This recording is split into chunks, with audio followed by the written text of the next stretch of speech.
the last shot of the first movie is like direct, like tight on his face, and he like opens his mouth to say something, and then it cuts to the end. He opens his mouth to say something, and you just hear. And the music the end credit music starts to go. Preston, your link is pretty good. Yeah, that actually is good.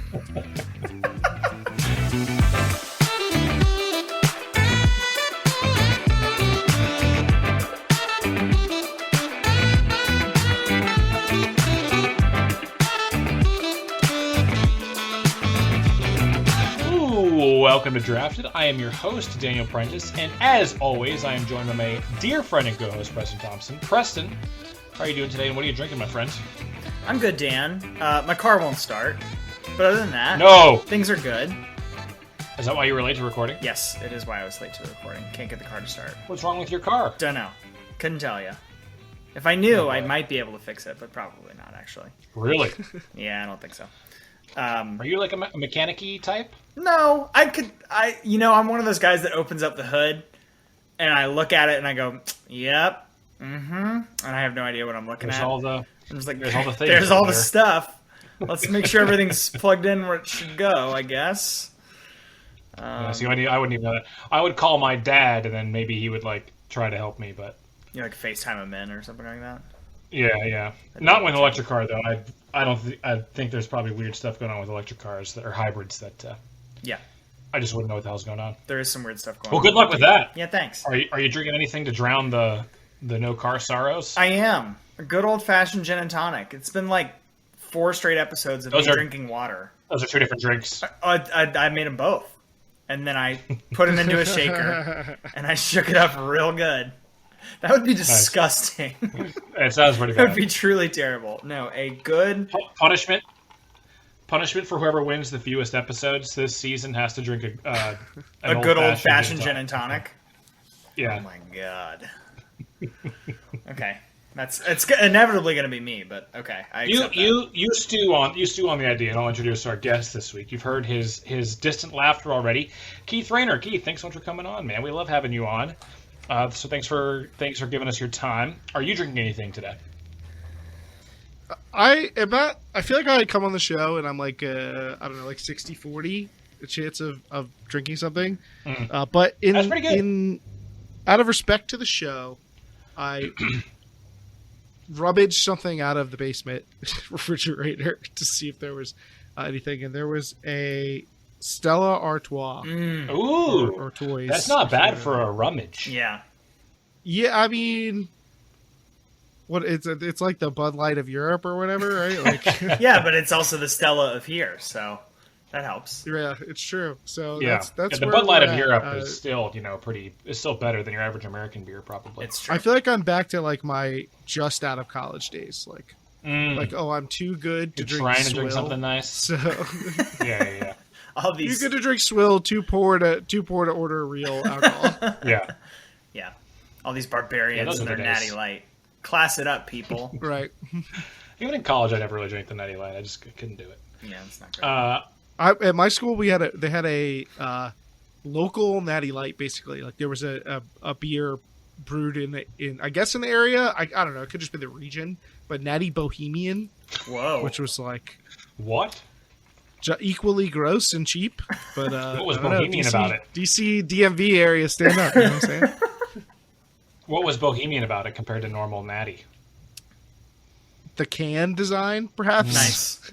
It's amazing how much you could probably do with just a good can design. Yeah, I just picked up at the grocery store.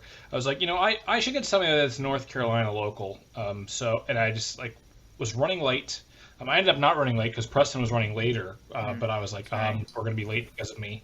But I just kind of grabbed one. This is brewed in Hickory, North Carolina. I have no idea where that is, but it is Blowing Rock Brewing IPA, and then the descriptor says juicy and crisp IPA. What do you think? Is it juicy and crisp? Is that yeah, it's pretty crisp. I don't know really what they mean by when I think juicy. I would think with fruity vibes in there, but I'm not really getting that. It is kind of like a sweeter, more molassesy kind of IPA, maybe. Ooh. It's good. It's good. You should look into being a sommelier. You're good at describing drinks. A beer sommelier. A beer sommelier, yeah. And here, this $6 bottle that you ordered. This Natty Light has notes of urine. It's very piss forward. This beer. Oh god. When's the last time you drank a Natty Light? Oh, ages. I mean, like 2014, probably. Even I had a very similar attitude to Keith, where I was like, thought I was too cool for school and was drinking the fancy stuff. Yeah, me too. So yeah, I gotta think like, I don't know, probably one slipped in there when I was playing an accidental Natty Light somewhere, and you don't even know what's in the cup or whatever. That could have happened. So, too. Mike, if I had to guess, like 2011, 2012, maybe. Wow, you got to play water pong, man. It's true. Actual beer pong is so disgusting. No. Look. I'll tell you how we upgrade. It doesn't have to be a liquid. Have you ever tried playing cookie pong? Because you could put cookies in that cup. What a waste of cookies. Why? You get to eat them.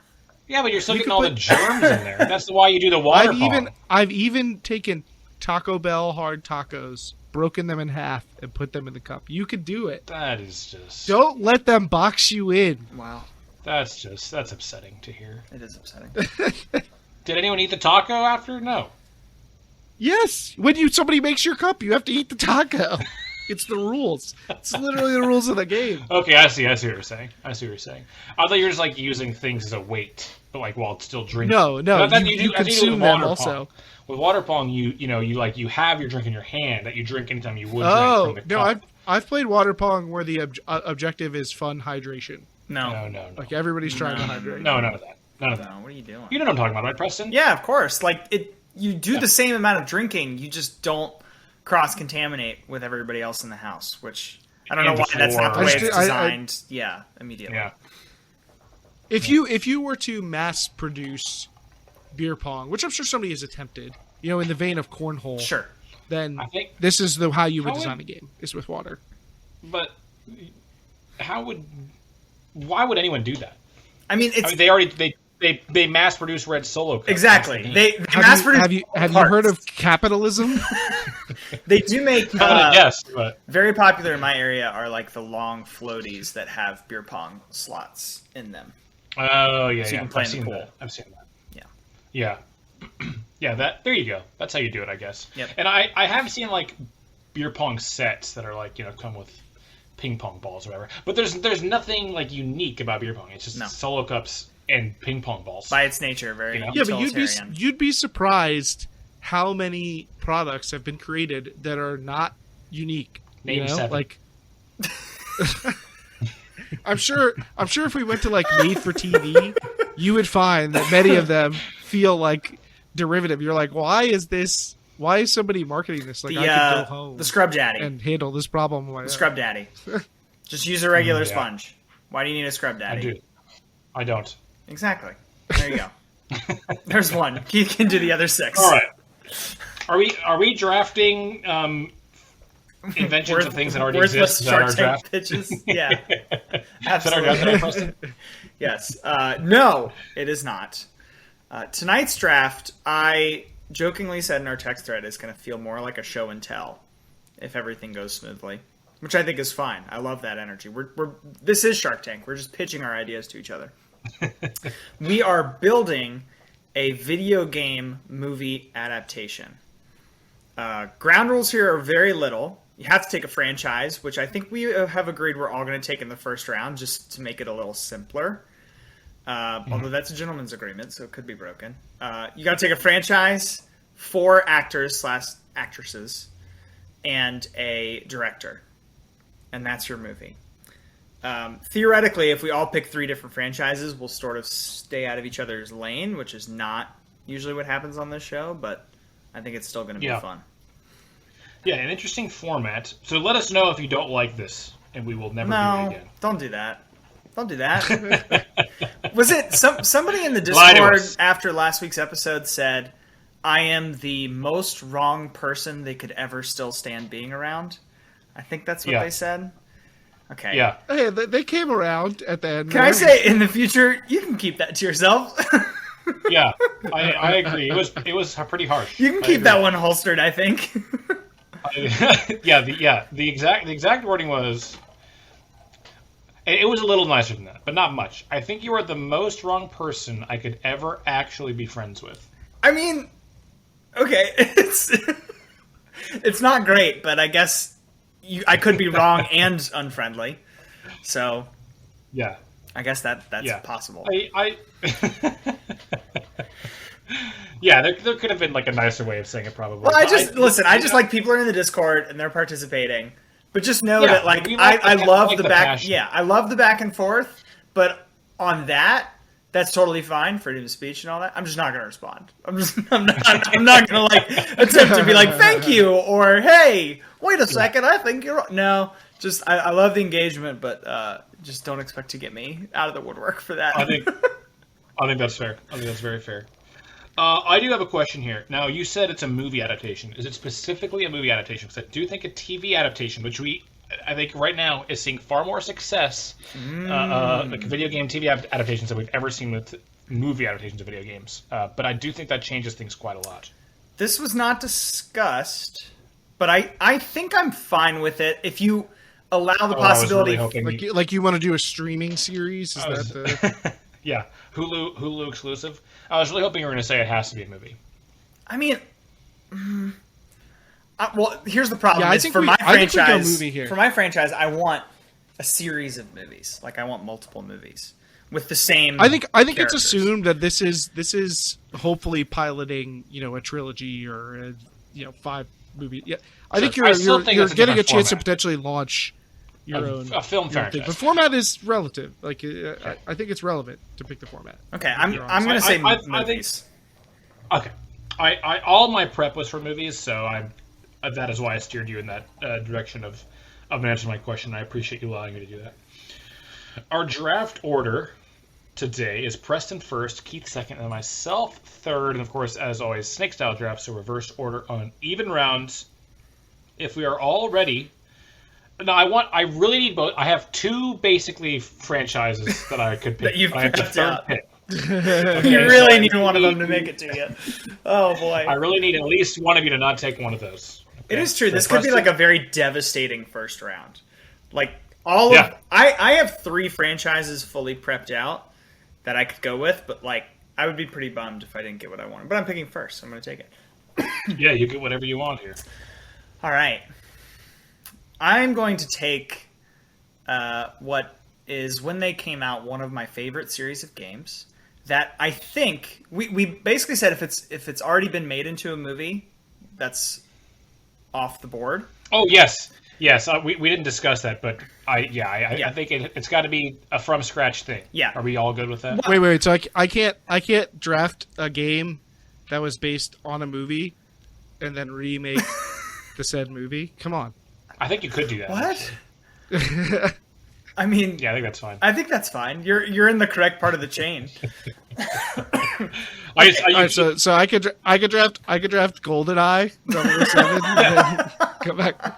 Yeah, draft James Bond as and then literally just cast it as the last James Bond movie. Nice. Daniel Craig's your first pick. Yeah, nice.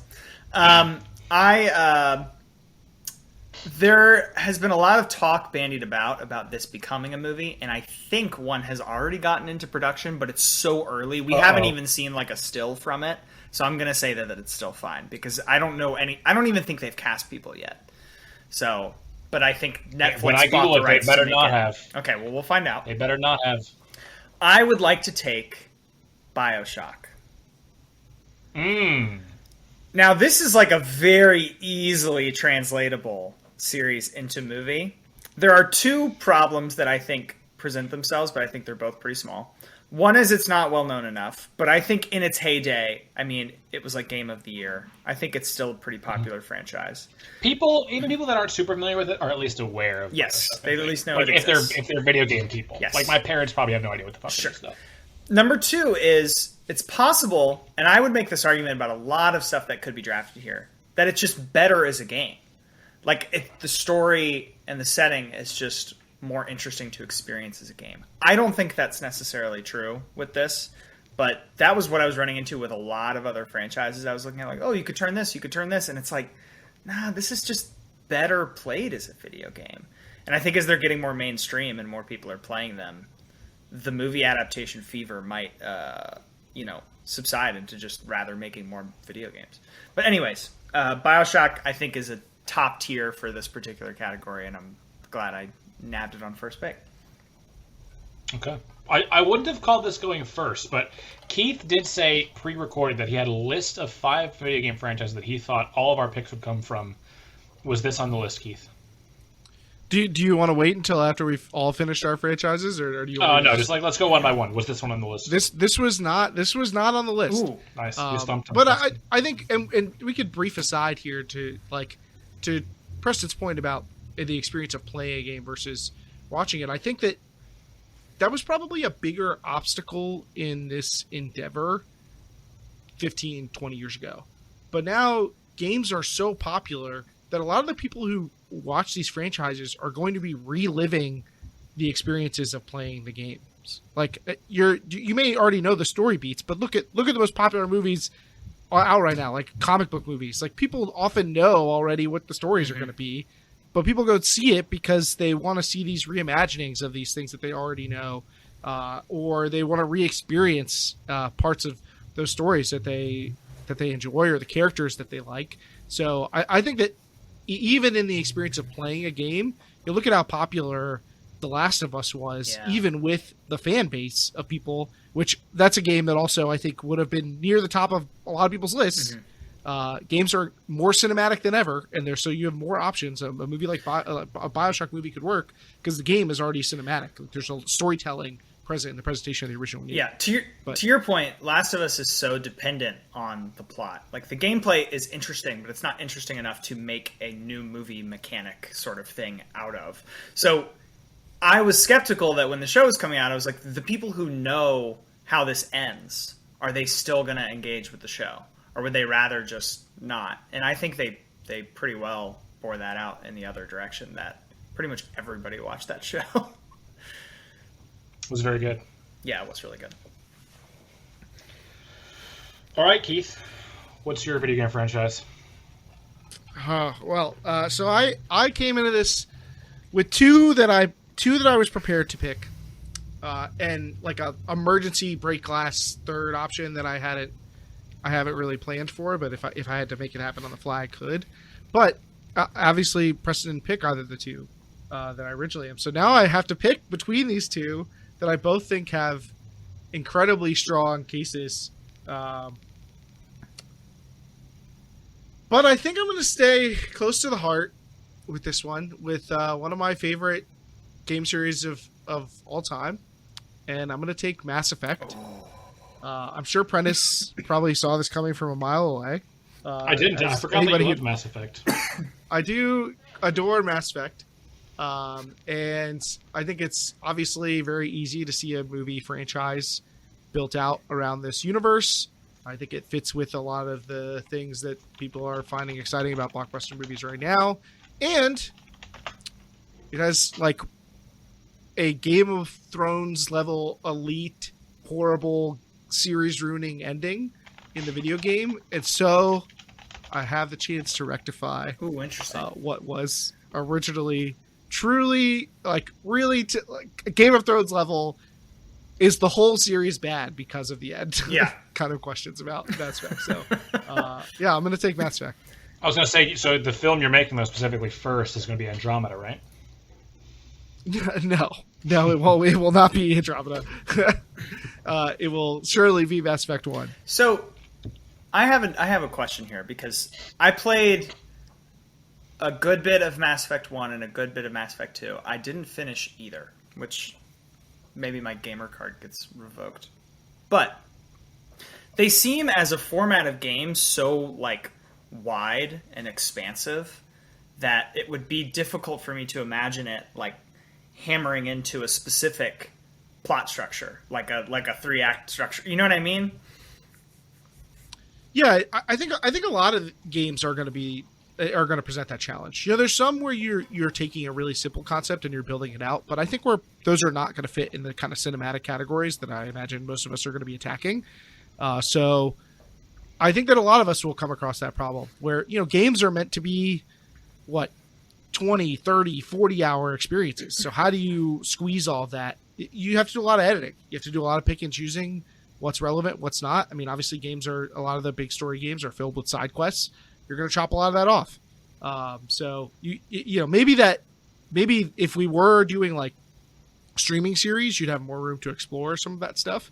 And I'm sure that when you're pitching this to the bigwigs at whatever studio, the idea that they could do their spinoff on Disney Plus or whatnot and explore all those side stories and side characters is a great way to win their hearts and minds. But I do think that both this game's story and cast are really large, and that will be a challenge. But you'll have to edit down. And I mean, think of like the Harry Potter movies. Like, think of how much stuff has to get trimmed out of these great adaptations. This is my question for Mass Effect, because I've never played them, but I've seen them played a little bit, and I know that I think I know where you're going to go. A big part of the experience, from my understanding, is that the character as they play determine the plot as they go, right? It's not like a set out structured plot. There's lots of variables that can happen as you play through. So do you think that there would be like a sense of frustration for Mass Effect fans who are watching a Mass Effect game that they have no impact on who their love interest is or what the political decisions and ramifications are of what their decisions would be? Yeah, no, although it's less present, but I do think that's present also in the BioShock series. I think there are some key decisions, if I'm not mistaken. There's variable endings in the same way. Sure, yeah. Yeah, but Mass Effect is like literally built on the concept of choice, of like designing your own story through all these branching story paths. Characters can live or die based on your decisions or relationships you have, romances, plot lines, all sorts of stuff get changed by your decision making process. And I mean, I thought you were going to go towards the heart of this, which is that your main character is variable, right? And it's just Commander Shepard. You could choose the appearance and gender and backstory of that character. So when you approach this movie, how do you pick one of those lines and still keep people happy? I think that's a challenge that folks would face. But I think also people who are familiar with the games would know that that's something they have to do. And I don't exactly have a creative, elegant solution for how to incorporate that multiple choice. Although maybe Spider-Man has shown us the way to do it. You just change a couple key details and send out multiple versions of the movie and don't tell anybody. I was actually thinking, see what happens. Just make a bunch of different movies for the people that are watching it so that they're the main character. Some sort of AI program. Or what if you film the movie and release 3 different cuts, and you got to pick which cut you wanted to watch. So like you go to the theater and it's like, okay, do I want to see Mass Effect good guy cut or Mass Effect like rebel cut or Mass Effect, like which one do you want to see? Honestly, what I think is closer is there were 2 things released on Netflix like maybe 4 or 5 years ago. One was an episode of Black Mirror and one was a Unbreakable Kimmy Schmidt movie. And both of them had choose your own adventure elements. So like you'd get to 20 minutes in and you would choose the thing that the main character on screen does, like with the TV remote. That I think is closer to where you're trying to get to. I found it a little. I watched both of those. Yeah, and I found them both a little strange. Yeah, but I think it's. I think that would be disruptive. Yeah, I think telling a straightforward story would still be possible in a way that was satisfying to people. They may disagree with some of the decisions, but I think that generally, I'm betting that if you were to like go through and check the data, you would find that most players made mostly the same decisions anyway. With a few like the romance angle. Like honestly, I don't even need it. Like it felt juvenile. You don't want to bone an alien. It's not important. I'm super anti forced romances in movies. It's like one of my biggest pet peeves. It's just like, oh, the 2 main leads are good looking, and within the next hour they're gonna start wanting to make out, even though they have no reason to do that. So I actually find that super annoying. So I'm not angling for that. Super alien kink shaming here on this podcast. I want to say that we don't condone that. Do you guys, when there are games that have moral spectrums as a mechanic, like Mass Effect, and I won't mention some others. I can't play bad. I can't play. That was going to be my question: is how evil can you get before you actually start feeling self-conscious? This for me, one of my favorite games as a kid on the PS3 was Infamous. Yeah, which is like where you're a normal everyday guy, and then a freak accident happens, and you're like, superhero powers are thrust upon you, and obviously, like in a real world, like a realistic kind of way, like everyone just kind of like hates you because you're like a freak and have powers that people don't understand. But so you can decide to play the game as good and evil, or good or evil. And I always first playthrough would always play as good, and I always told myself, all right, I'm going to play this time as evil, and I could never do it. Yeah, I could never play the second playthrough as evil for like the second ending or whatever. Oh, I definitely could play through the second time as evil. The first time I go through and I try and just like do naturalistic, like won't be my decisions.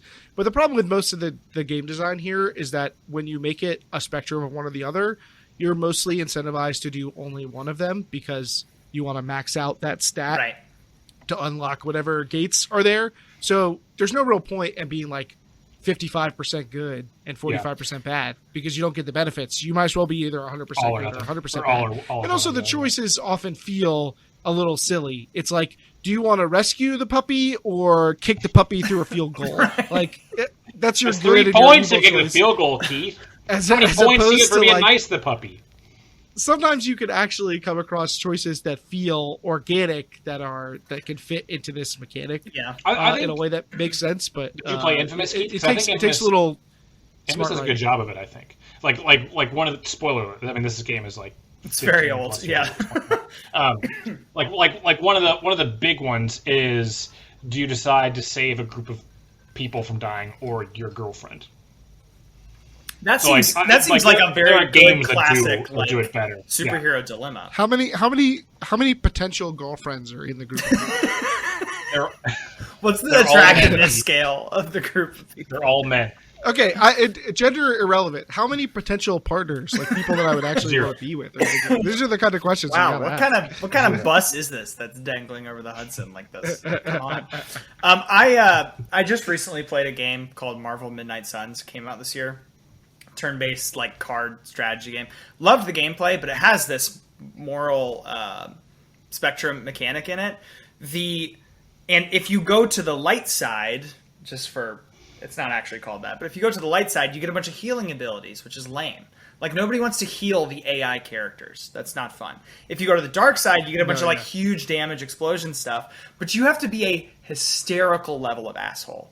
Like, you have to be and it's against characters you know. So, like, Wolverine comes up to you, he's like, hey, man, I've really been struggling, and, I'm just really starting to feel about the decisions I've made in my life. Do you think we could talk it out? And you're like, fuck you! And then it's like, yes, plus 10 points towards a new really cool card that does a bunch of damage. And you're like, God, this sucks. It was so miserable. So I ended up just speccing into the healing stuff, because Keith is right. You end up just wanting to pick one or the other. Sometimes in Mass Effect there'll be a choice where like basically the bad guy choice is like the badass choice, and those are good moments because it's like I need to just do the badass thing.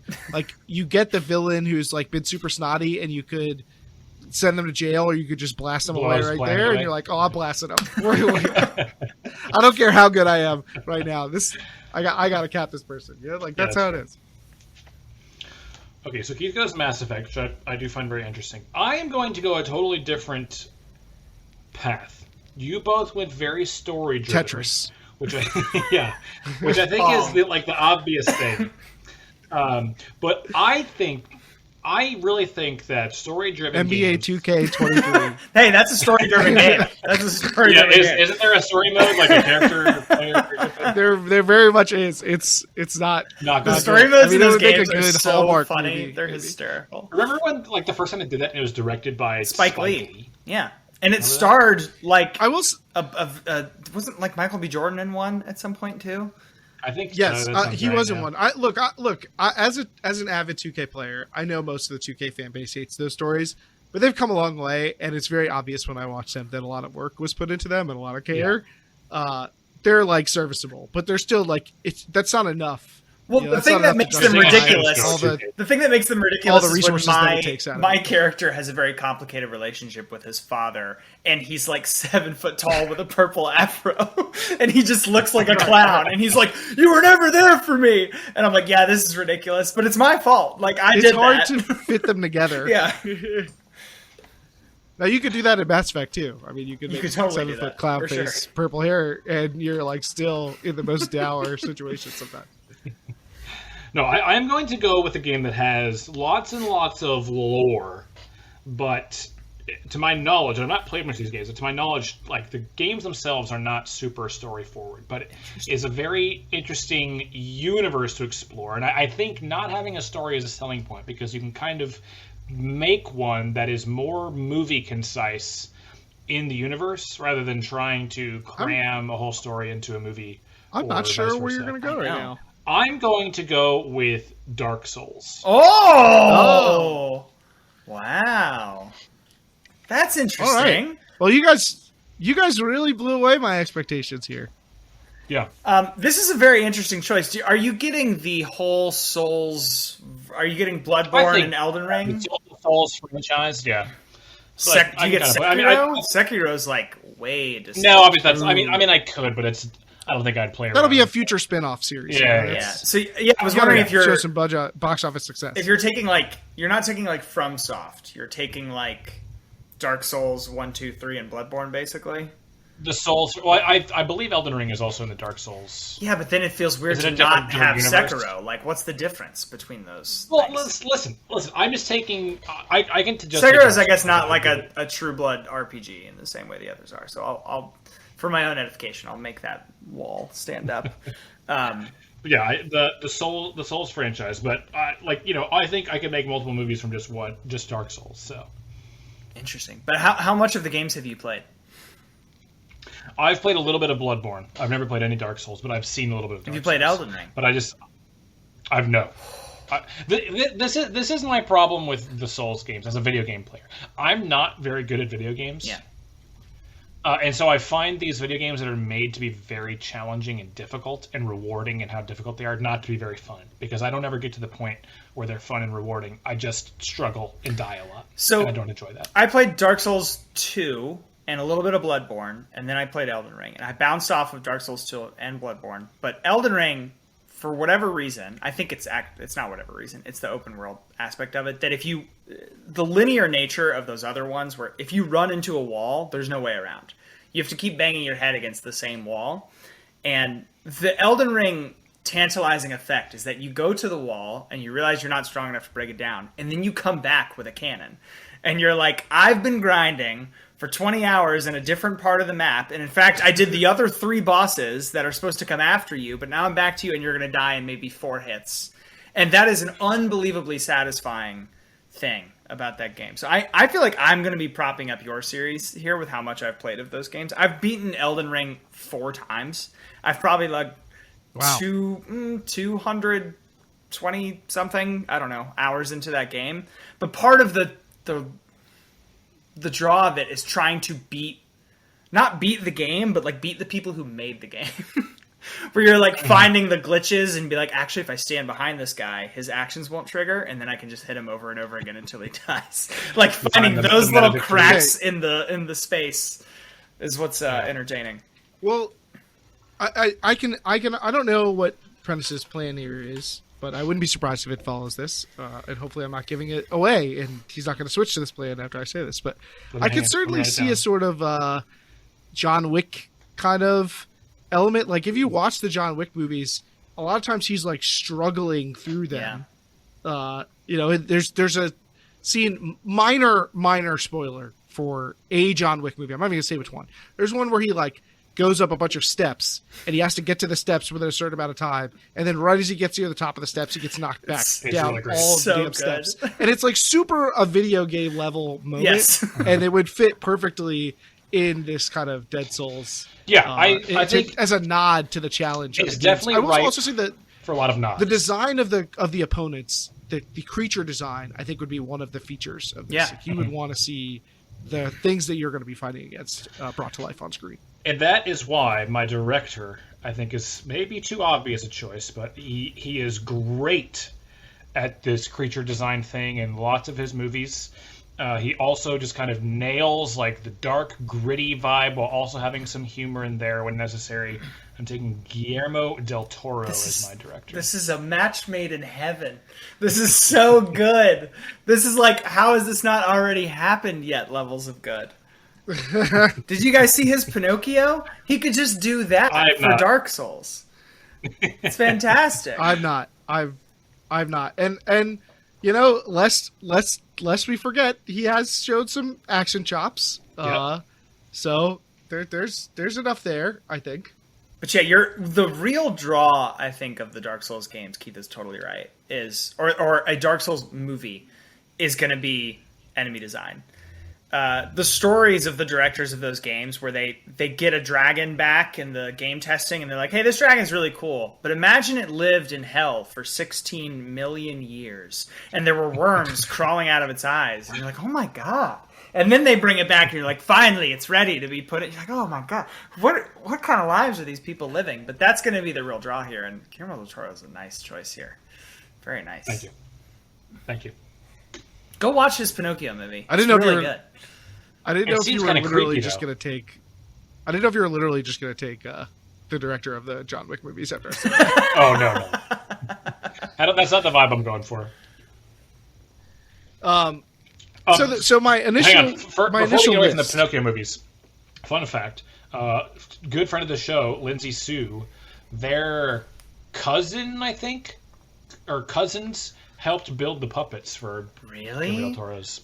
I was fascinated. I think I watched more behind the scenes on that movie than I did the actual length of the movie. Actual movie. Yeah. Because it is so interesting how it's put together, and it has this really weird quality about it when you watch it. But it's great. I loved it. We have deviated from my initial list of like big 5-ish franchises that I thought we would go for, and I'm pleased to hear. This will be for patrons only. Let's try to nail the 5 that Keith had. Okay, Preston. Yeah. One is like a studio / major platforms from this studio. But yeah, go ahead. First one for me would be Red Dead Redemption. Yeah, that's part of the slash. That was our Red Dead Redemption / Grand Theft Auto. Like, which direction do you want to go? Rockstar. That was my 1A, 1B, by the way. I couldn't decide between BioShock and Red Dead. Red Dead, I do actually believe, is better experienced as a game. Red Dead also clearly should be a streaming series. Yes. And not. There's too much. Yeah. There's too much. That should be the next one HBO. But God, the characters in that are so good.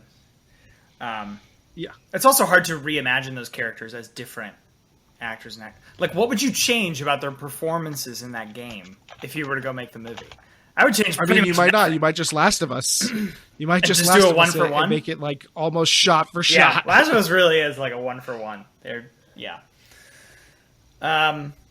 Okay. Can I have a guess here? Which would have been my Let's alternate guesses. Okay. You and me. This would have been my third had I not gotten either Red Dead or BioShock. Would have been God of War. God of War, definitely on there, and was the other thing I was considering. Okay. It was really like close between Mass Effect and God of War for my actual drafting choice. Another one that I think is better experienced as a game, by the way. But you would have had to. But I do think it would make a great. I think that would translate very, very easily. You'd have to make it like the most expensive thing ever made. I mean, it would just be unbelievable. Well, so I actually was coming into this draft with a potential revolutionary idea, I guess. Oh. God of War.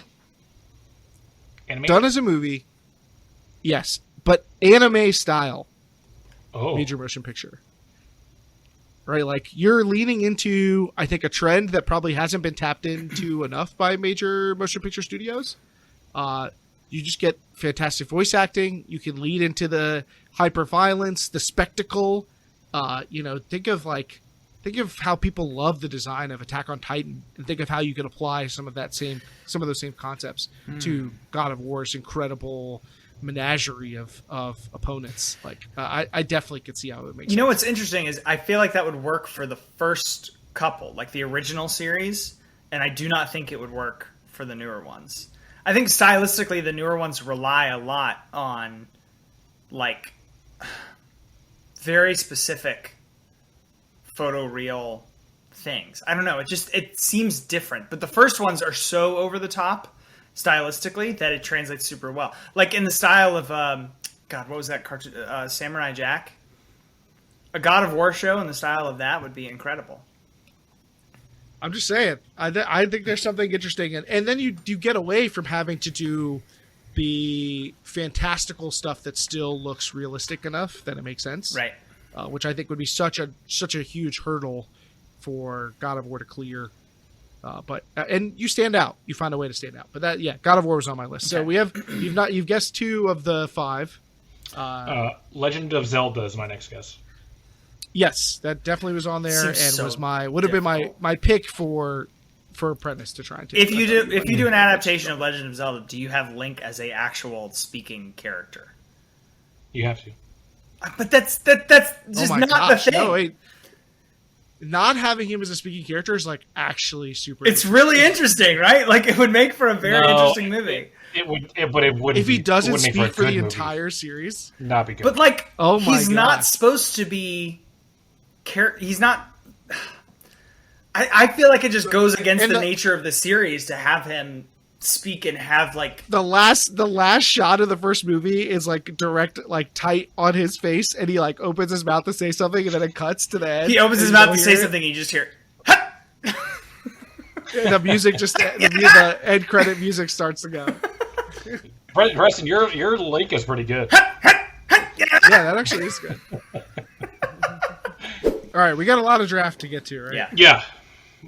We've got a lot of tangents here. Keith, who's your director? Or I guess you could go actor here instead, but all we know is that you have Mass Effect as what you're turning into a movie here. I actually think I may go actor here instead of director. I mean, I think I have enough directors that I feel good about that I can leave the director category. Although maybe there's one person who it's like I should just take this person. But no, I think I want to make sure I get this actor. I should take a second to think about your properties and if you would even use this actor. Because you both surprised me with your selections. So I'm not sure this actor would be as valuable. But there could be like side characters that you're thinking of that I don't know. Okay, yeah, let me take this actor. I'm going to take Michael B. Jordan. Nice. As my lead. Nice. Before anybody else can get to him. I need Shepard. His primary characteristic is that he's so compelling that people would follow him to the ends of the earth. I mean, he has the Naruto effect on people. You know, Naruto, like, the real power isn't that is that he can fight really good. It's that by the end he wins over everybody. Everybody's like, oh, I'm rooting for him, or he's taught me to believe again, or whatever. That Shepard has a little bit of that going on. So I need somebody who's so charismatic you would believe that people would follow them to the ends of the universe. So Michael B. Jordan feels like the right pick. Yeah. Also, I'm not gonna lie to you. I kind of wanted to. The rest of my list feels like boring white guys, and I kind of wanted to avoid having a boring white guy. Yeah, I'm not gonna lie to you. That's fair. Very nice. He also has just made his directorial debut. Are you gonna have him direct too? You could like combine picks here or something. No, don't dip too far into my strategies here. But I did see his directorial debut, and it was fine. It wasn't what movie was it? Creed 3. That was super. Creed 3. I thought it was a little better than fine, but I'm also like very into those movies. I probably like them more than somebody who, couldn't be bothered. I have another friend who loves that series and loved that movie. I found it to feel a little like a lot of the same story that we've seen too many times. Yes, but I think the visuals in that movie might be the best. Like some of the things that you would think a director has direct control over, because I don't think he wrote the script. So like I think some of the things that are little decisions that a director would make, I thought were executed really well. But it's probably my least favorite of the three, but I think all of them are super good. Okay. Preston. Yeah. Are you going director or actor here? I'm going director. Just because I think it'll help me later in the draft stay within my vision. I know. Yeah. There's two here that are on my list. To give a hint as to who the other one is, think about the setting of the first game and those giant underwater scenes.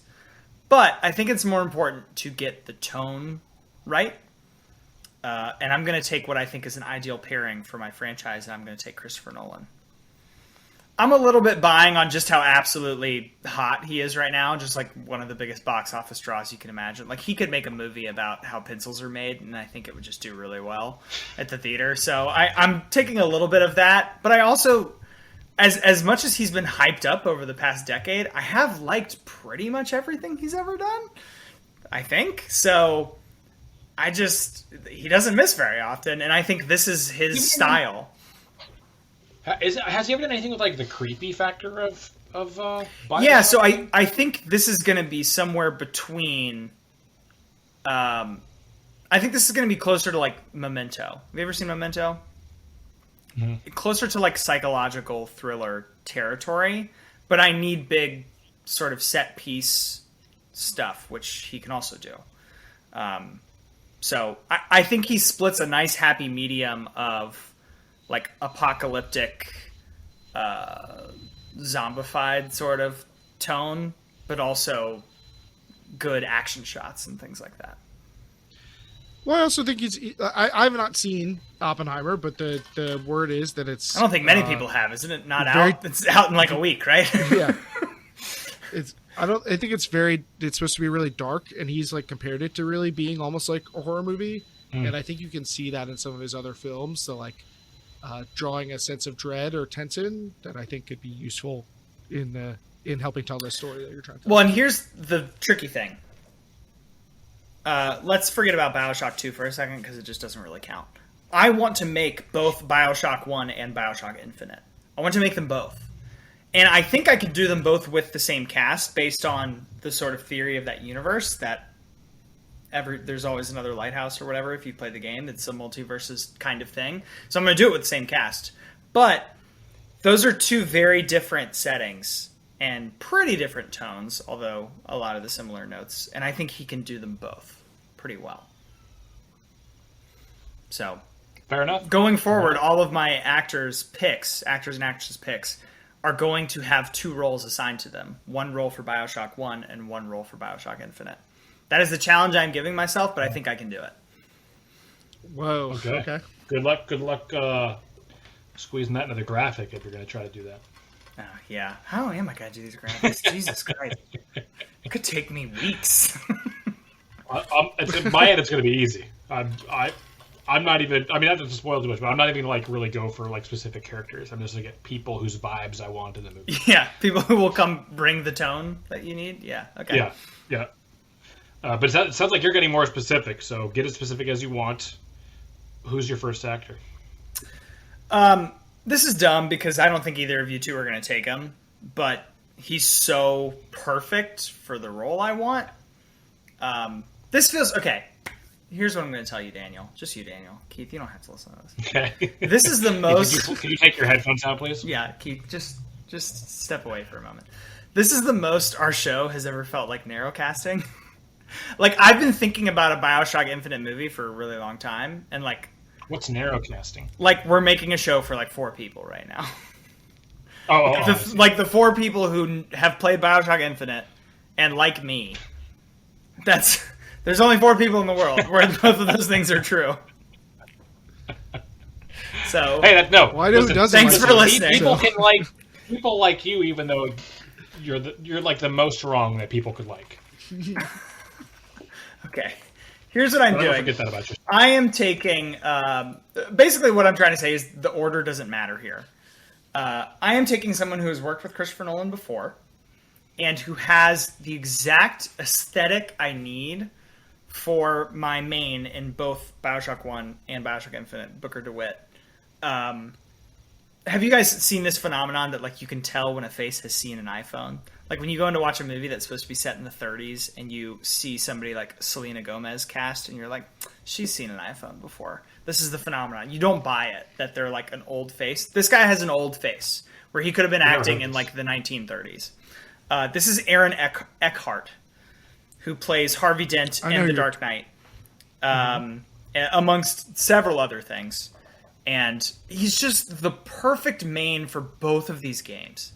So just like I'm amazed they didn't use his likeness when they built the character. It's that close. So, I'm happy that he's on board and has worked with Christopher Nolan before. For Booker DeWitt these days? No. Have you played BioShock Infinite? He's supposed to be a little I old. watched a friend play pretty much all of them. Yeah, he's supposed to be a little old, little grizzly. I mean, he's got a, 19, 20-year-old child. Spoilers. Oh, okay. Spoilers, sorry. All right, that tracks then. Yeah, so I think... How old is Aaron Eckhart? 55. I think that's totally appropriate. Okay. So, there you All go. right, sure. It's been a long time since he's been the lead in a major motion picture, though. I know. It's going to work. It wasn't like a rom-com or something. Here's the thing about weird video game adaptations like this. Is he going to be the lead? Is he the draw? Because you don't, as the character in the game, you don't affect the plot very much. That's how the game is designed. You are being pulled by the other characters in the universe. So I think my draw is going to be the villain, who I'm excited about, and I will get to later.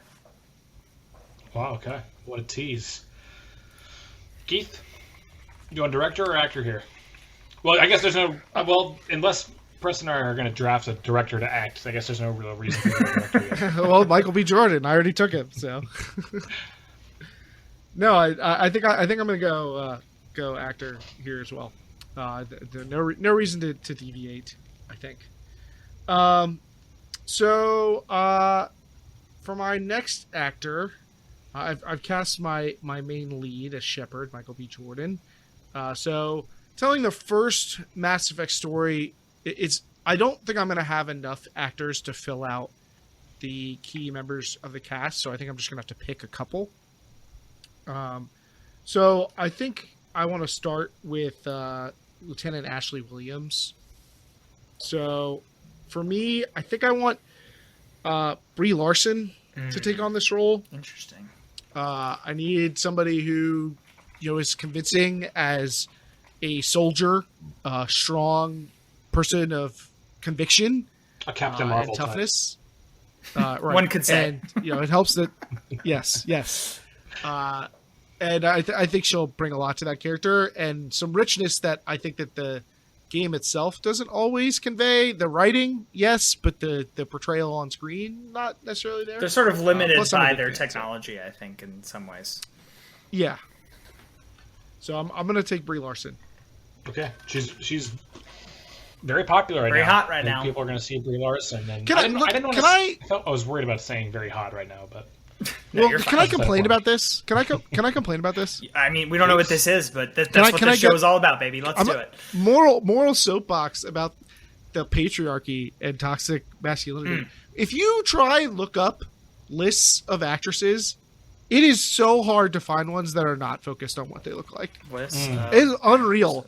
Even when I was finding lists of actresses of certain ages or categories, it would be, I would get into the list and it wouldn't say it was, so-and-so hottest people. But then all the pictures of them were in bathing suits and stuff, or in modeling shoots. Right. Come on, man. It's a very good point. I get that that's what Google's serving me, what people are looking for, but we're fucked up. I'm on a site right now called List Challenges. I don't know why it's called Challenges. It's just a list of 150 actresses.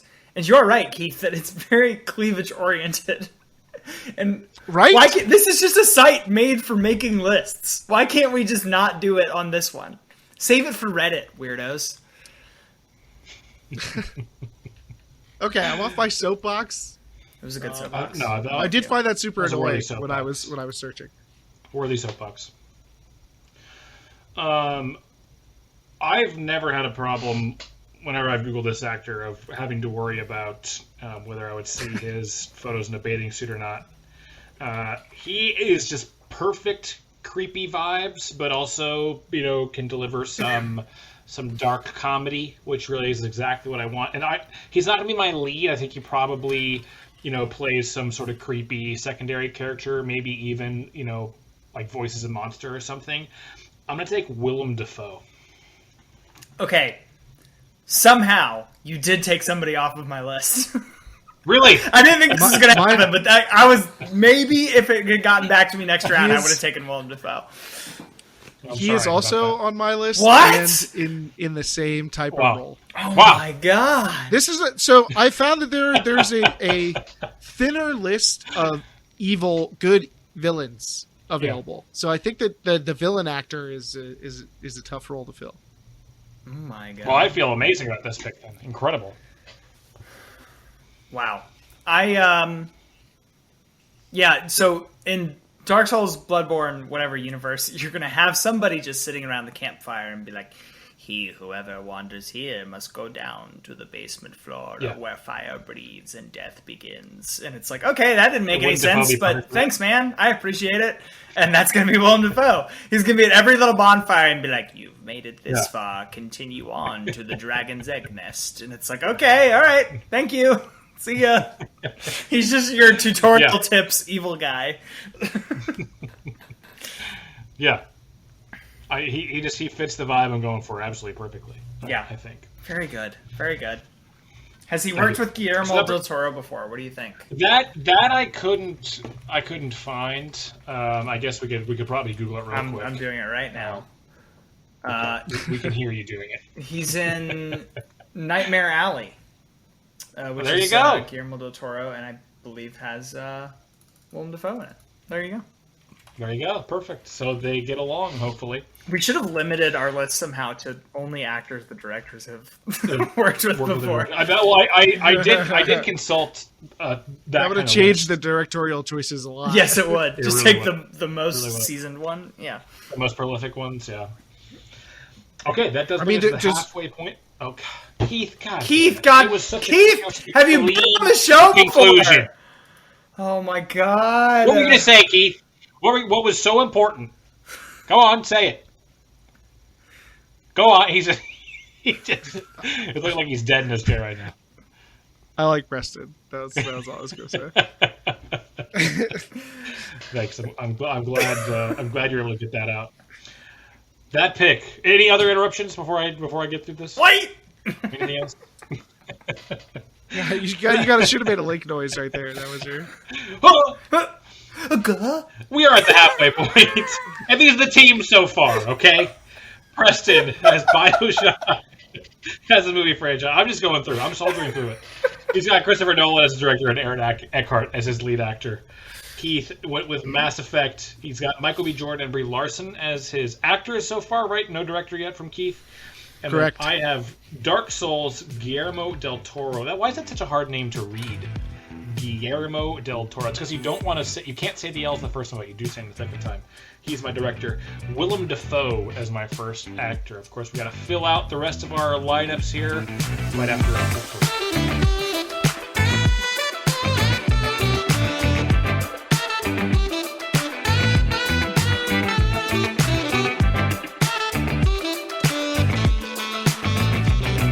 Just a quick announcement in case you haven't already heard. We moved our merch store to a newer website called Fourth Wall.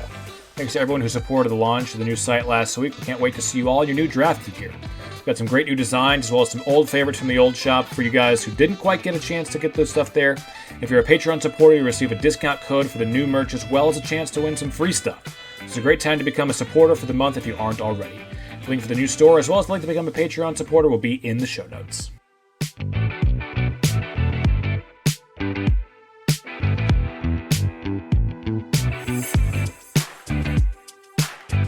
All right, we are back for the second half of the draft. It's my pick here. I have to go with another actor. And I'm going to go with someone who basically is...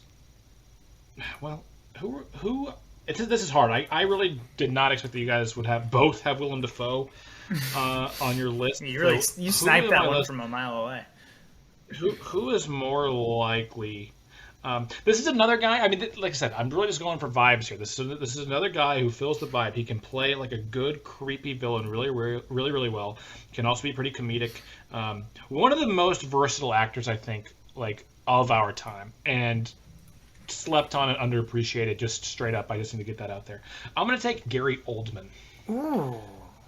And I could really see Gary Oldman like doing the voice, like of an animated, beast or Villain. something. Like, you don't necessarily see Gary Oldman in the film, but he just can portray so many different things that he feels perfect for my more open-ended draft that I'm going for here. Yeah, it does seem like he could do 3 or 4 different boss fights with just different sort of inflections and be totally fine. This is why I wish he would have played 9 Elden Ring, different because characters. he's perfect for the first boss in Elden Ring. Like, he is, he would be absolutely perfect as that cast. So I'm going to give that to you. That's who Gary Oldman is Thank playing. you. Margit Fell Omen. There you go. Oh, okay. I did see Margit. Yeah, I think when I was like watching people play. I think that's Gary Oldman. Okay, perfect. Okay. You're also in a very cool universe where, like, Willem Dafoe or Gary Oldman could appear at every intersection of the road, and that's a totally fine thing for your, like, Willem Dafoe could be all the shopkeepers, like all of them. Yeah. Right? Mm-hmm. And there's just all different versions of Willem Dafoe. Versions of Willem Dafoe, yeah. That is compelling. I'm in. I'm sold on that. Okay. Prentice, does one of us just need to take Christian Bale so he can't be united with Christopher Nolan? I'm not familiar enough with the BioShock games to know if Christian Bale would slot in or not. Exactly. I am not. I agree that I am not. I don't know the plot in detail enough to know what other characters Preston needs to cast, but he did bring up the, like, work with director bonus, and, like, these two are, like, holding hands when they come into the studio, I think. Like, I don't know. He is on my list, but I don't think I'm going to take him for my next role. I actually think I want to fill out my antagonist here. Oh. The old antag, as they call him in the biz. Yeah. Who in the first game is primarily Saren, who is also supposed to be charismatic, but, like, pretty screamingly evil. Is that the name of the character, like, is where he's from? That is the name of the Deminen. character. Okay. Saren. Saren. Although it's obviously not the main villain of the series. He's operating as an agent of the villains in the series. Spoiler alert. But he is the boss battle against him. So, and I think I'm going to take Benedict Cumberbatch to take on this role. I also felt like he was a popular enough actor that he might get taken by one of you. And I don't have a ton of people I felt good about playing my villain. So I'm going to take Benedict Cumberbatch to be my bad guy.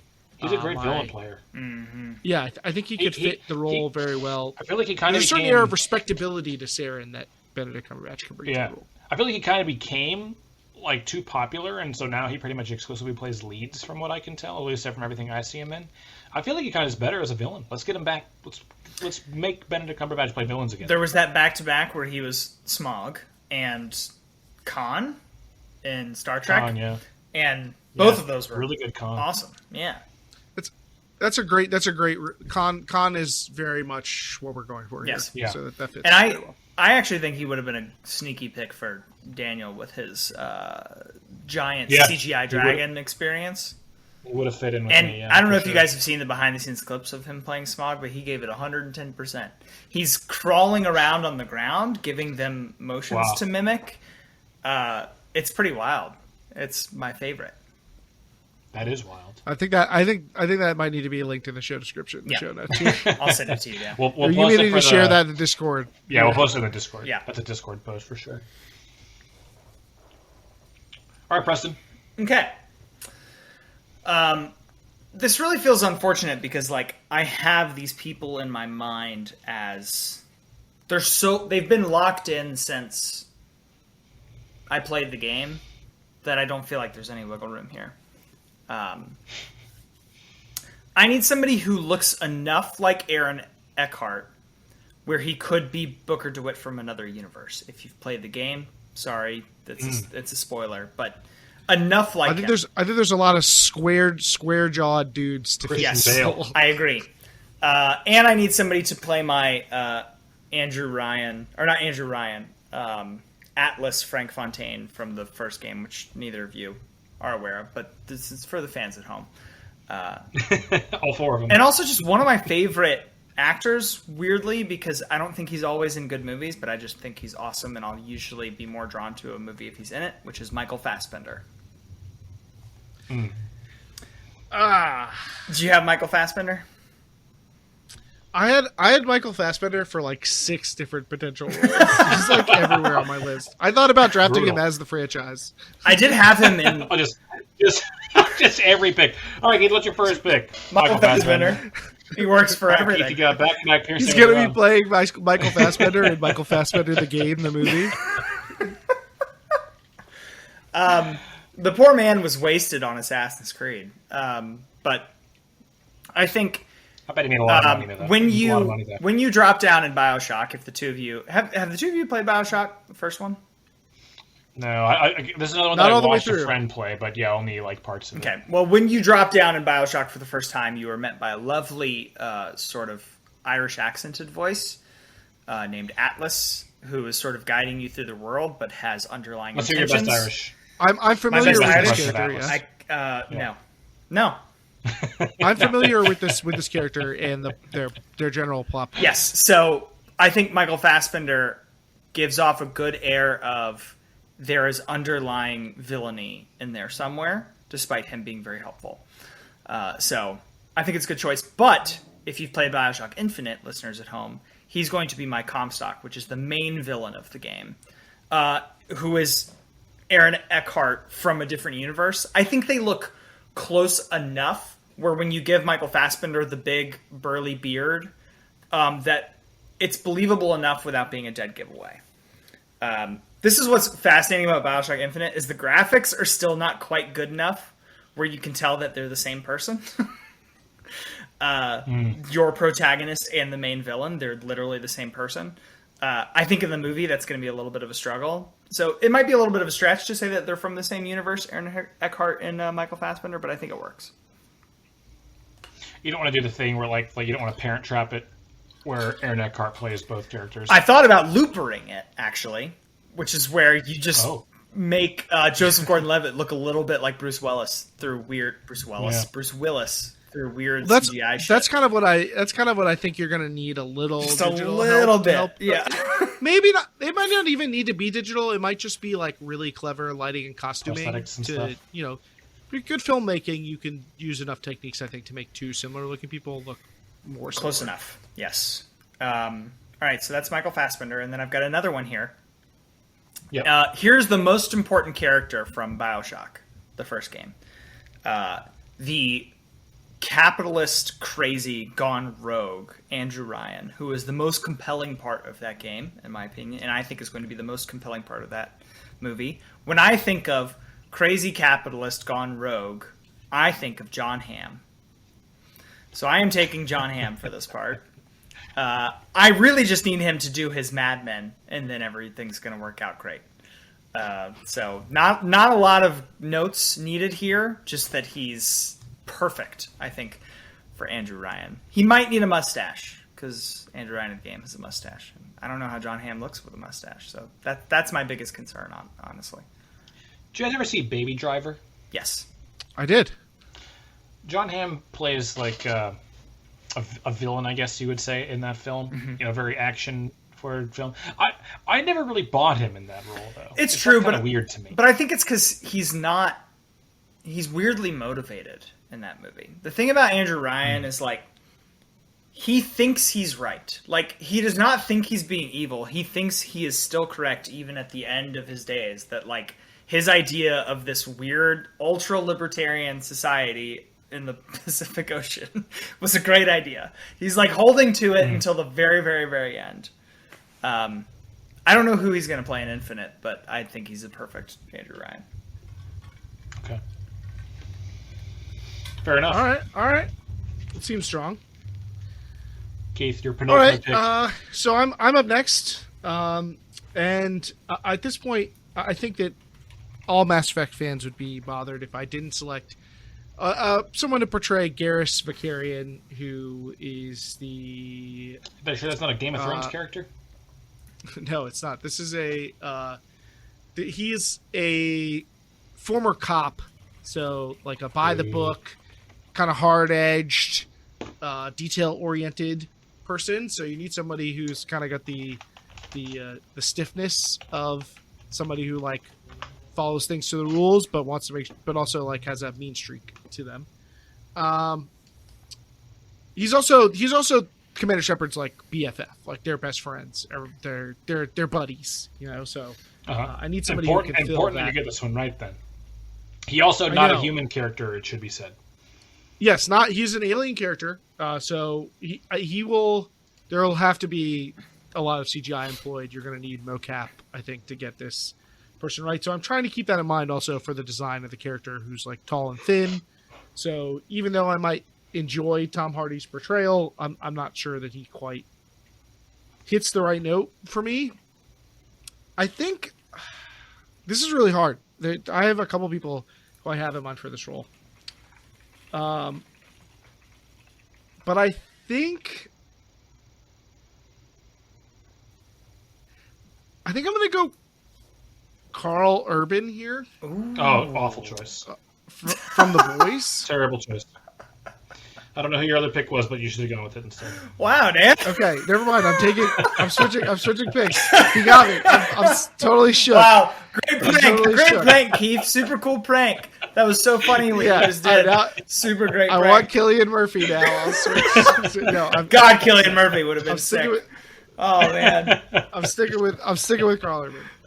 No, I'm kidding. I love Carl Urban. I think he's great. I'm a little worried that his voice is too distinct. Yeah, and that'll be distracting. He could do a voice when probably. this character has an accent, but I do think the voices of characters of this race are probably going to need to be modulated in some way to fit the game a little bit. They have a little bit of a like kind of robotic echoing element to them. So I think with a little sound effects, he can do the work here. So I think he fits the mold of the attitude of the character, and his voice is going to carry that with him because his voice is a big part of his performance. Well, we know he can do accents, at least pretty well. He does an American accent in the aforementioned Star Trek. Does it? Apparently, all people can do American accents. It's Apparently super easy. Not very hard. Like all British people have just like a really good one in their back pocket, apparently, and none of us have a good British accent waiting in the wings. Okay, hang on.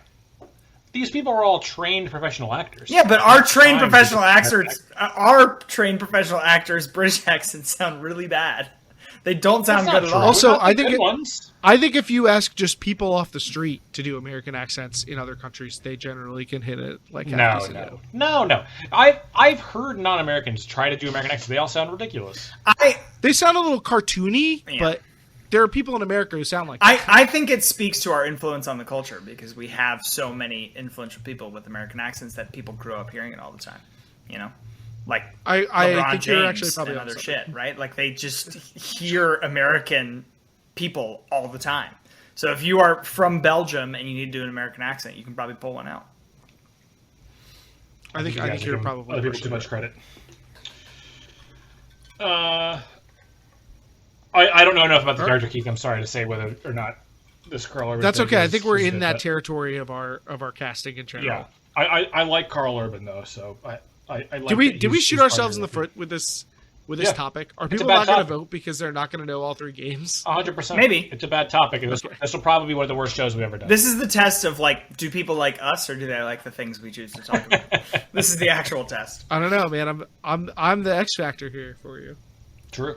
I mean, Keith already drives listens down a lot. Exactly. Like his episodes have about. It really didn't matter what we were going to talk about. Yeah.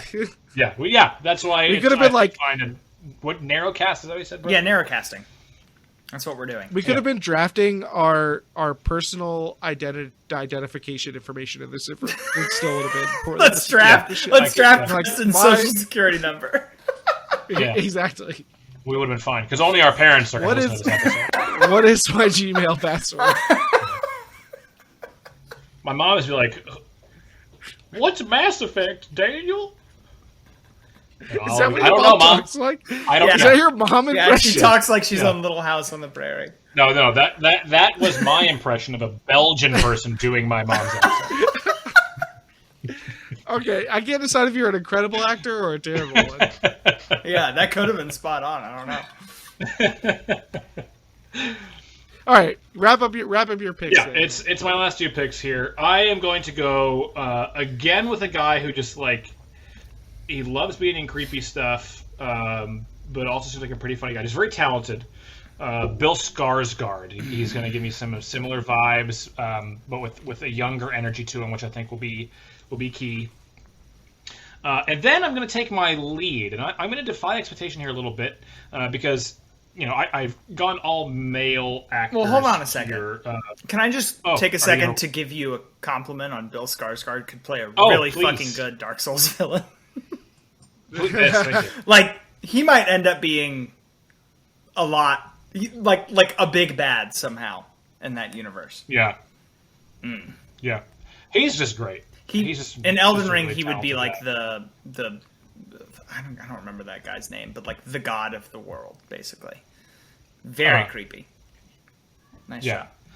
job. Well, thank you. It's very reassuring that even though I've not played much of these games, that with my casting at least, I feel like I've struck very well on Yes, the. I think so. There's a clear vibe. tone. Yeah, which is give Preston nightmares. That's your clear tone. It's like all the people I don't want to see. Yeah. Right.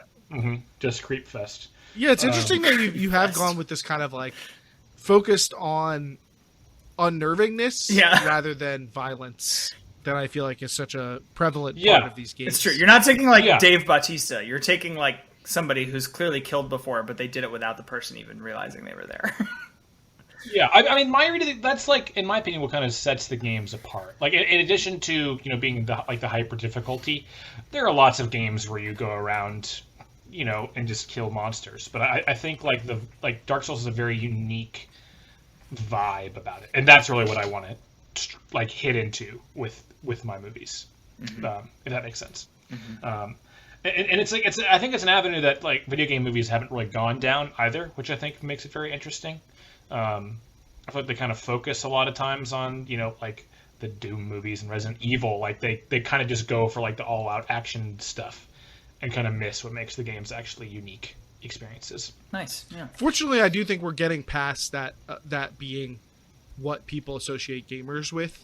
Yeah. They crave action, and that's why you play games, is because you want to be active, part of the story. And so I think that we're getting past that, and I think that'll allow people to make storytelling-based movies on these storytelling properties. But maybe not entirely. I mean, there'll still be some fighting. Oh, of course. You got to have some fan service in there, right? That's why you make movies about stuff with familiar properties. But another like big part of these Souls games, I know, is the character customization. So you can make your character look like pretty much anything, which leads to a lot of options for my lead. So I think I'm going to go with a kind of expectation-defying female lead. And this is just an actress that I like a lot, and I did double-check during the break to make sure she's done some action stuff. But I think she'd be a really good foil to all of my villains in the vibe. I'm going to go with Saoirse Ronan as my my lead for this. Oh man, good listeners of the show know how much I love Saoirse Ronan, so I'm never gonna fault you for that. One of my favorites right now. Yeah, she is great. She's truly great. Wow, that is a you said foil. I mean, that is a left turn. Yeah. Like if you're really looking to put some acid in this dish to help outside the flavor, because you got a bunch of creepy old weird dudes, and then you got Saoirse Ronan. Beloved. Yeah. Yes. Childlike, innocent, lovable, charismatic, and then she's being chased by Gary Oldman and Willem Dafoe. Very weird. Willem Dafoe's around. There's 700 versions of Willem Dafoe around. Like, yeah. I think that's what makes it work, though. Honestly, is the out of left fieldness of it. Mm-hmm. She sounds like a final girl. Yes, and she's such a versatile actor too. I she could maybe test herself in a role that we've not seen her in, which I think is always kind of an exciting thing to see. Yes, too. But yeah. All right, so that puts it to me to round out my film with a director, right? Mm-hmm. Yes. Okay. This is so pivotal. You could blow your entire team right here. Yeah, this is going to swing the whole thing. Yeah. I have a good list. Mm-hmm. There are a lot of potential people, and since I don't have any competition, I can discuss briefly. there's part of me that wants to take the Russos to do this. I think that Mass Effect has a lot of qualities in common with like Avenger movies. I think being able to manage a varied cast and have them all feel like they're each getting rich storytelling beats is really important. They know how to do, big sprawling movies in action. So that's a great fit. But like, if they really made a really incredibly well-directed movie, that I don't know about. A new IP too. Pause. Well, it wouldn't be a new IP, but it'd be a new project, right? Like they're very good in my mind at taking the ball and making sure it doesn't get fumbled on the way to the finish line. But somebody has already started the process. I'm worried. I'm worried there. So I think I'm going to avoid that. Like, is James Cameron like too old? Like, is he going to be with it? No. Is he going to get it? With it? I had him on my list for God of War. I thought he would have been fantastic. James Cameron has never played a video game in his life. Right, exactly. Well, I mean, he's making basically video games. He's making video games. What are you talking about? He's making unplayed video games. That's what he's doing. Never played a video game in his life. I mean, I think I know that there's probably a temptation to think like, oh, this is set in space. I should take sci-fi. Abrams. I should take J.J. Abrams or Ridley Scott. Just get a bunch of lens flares in there.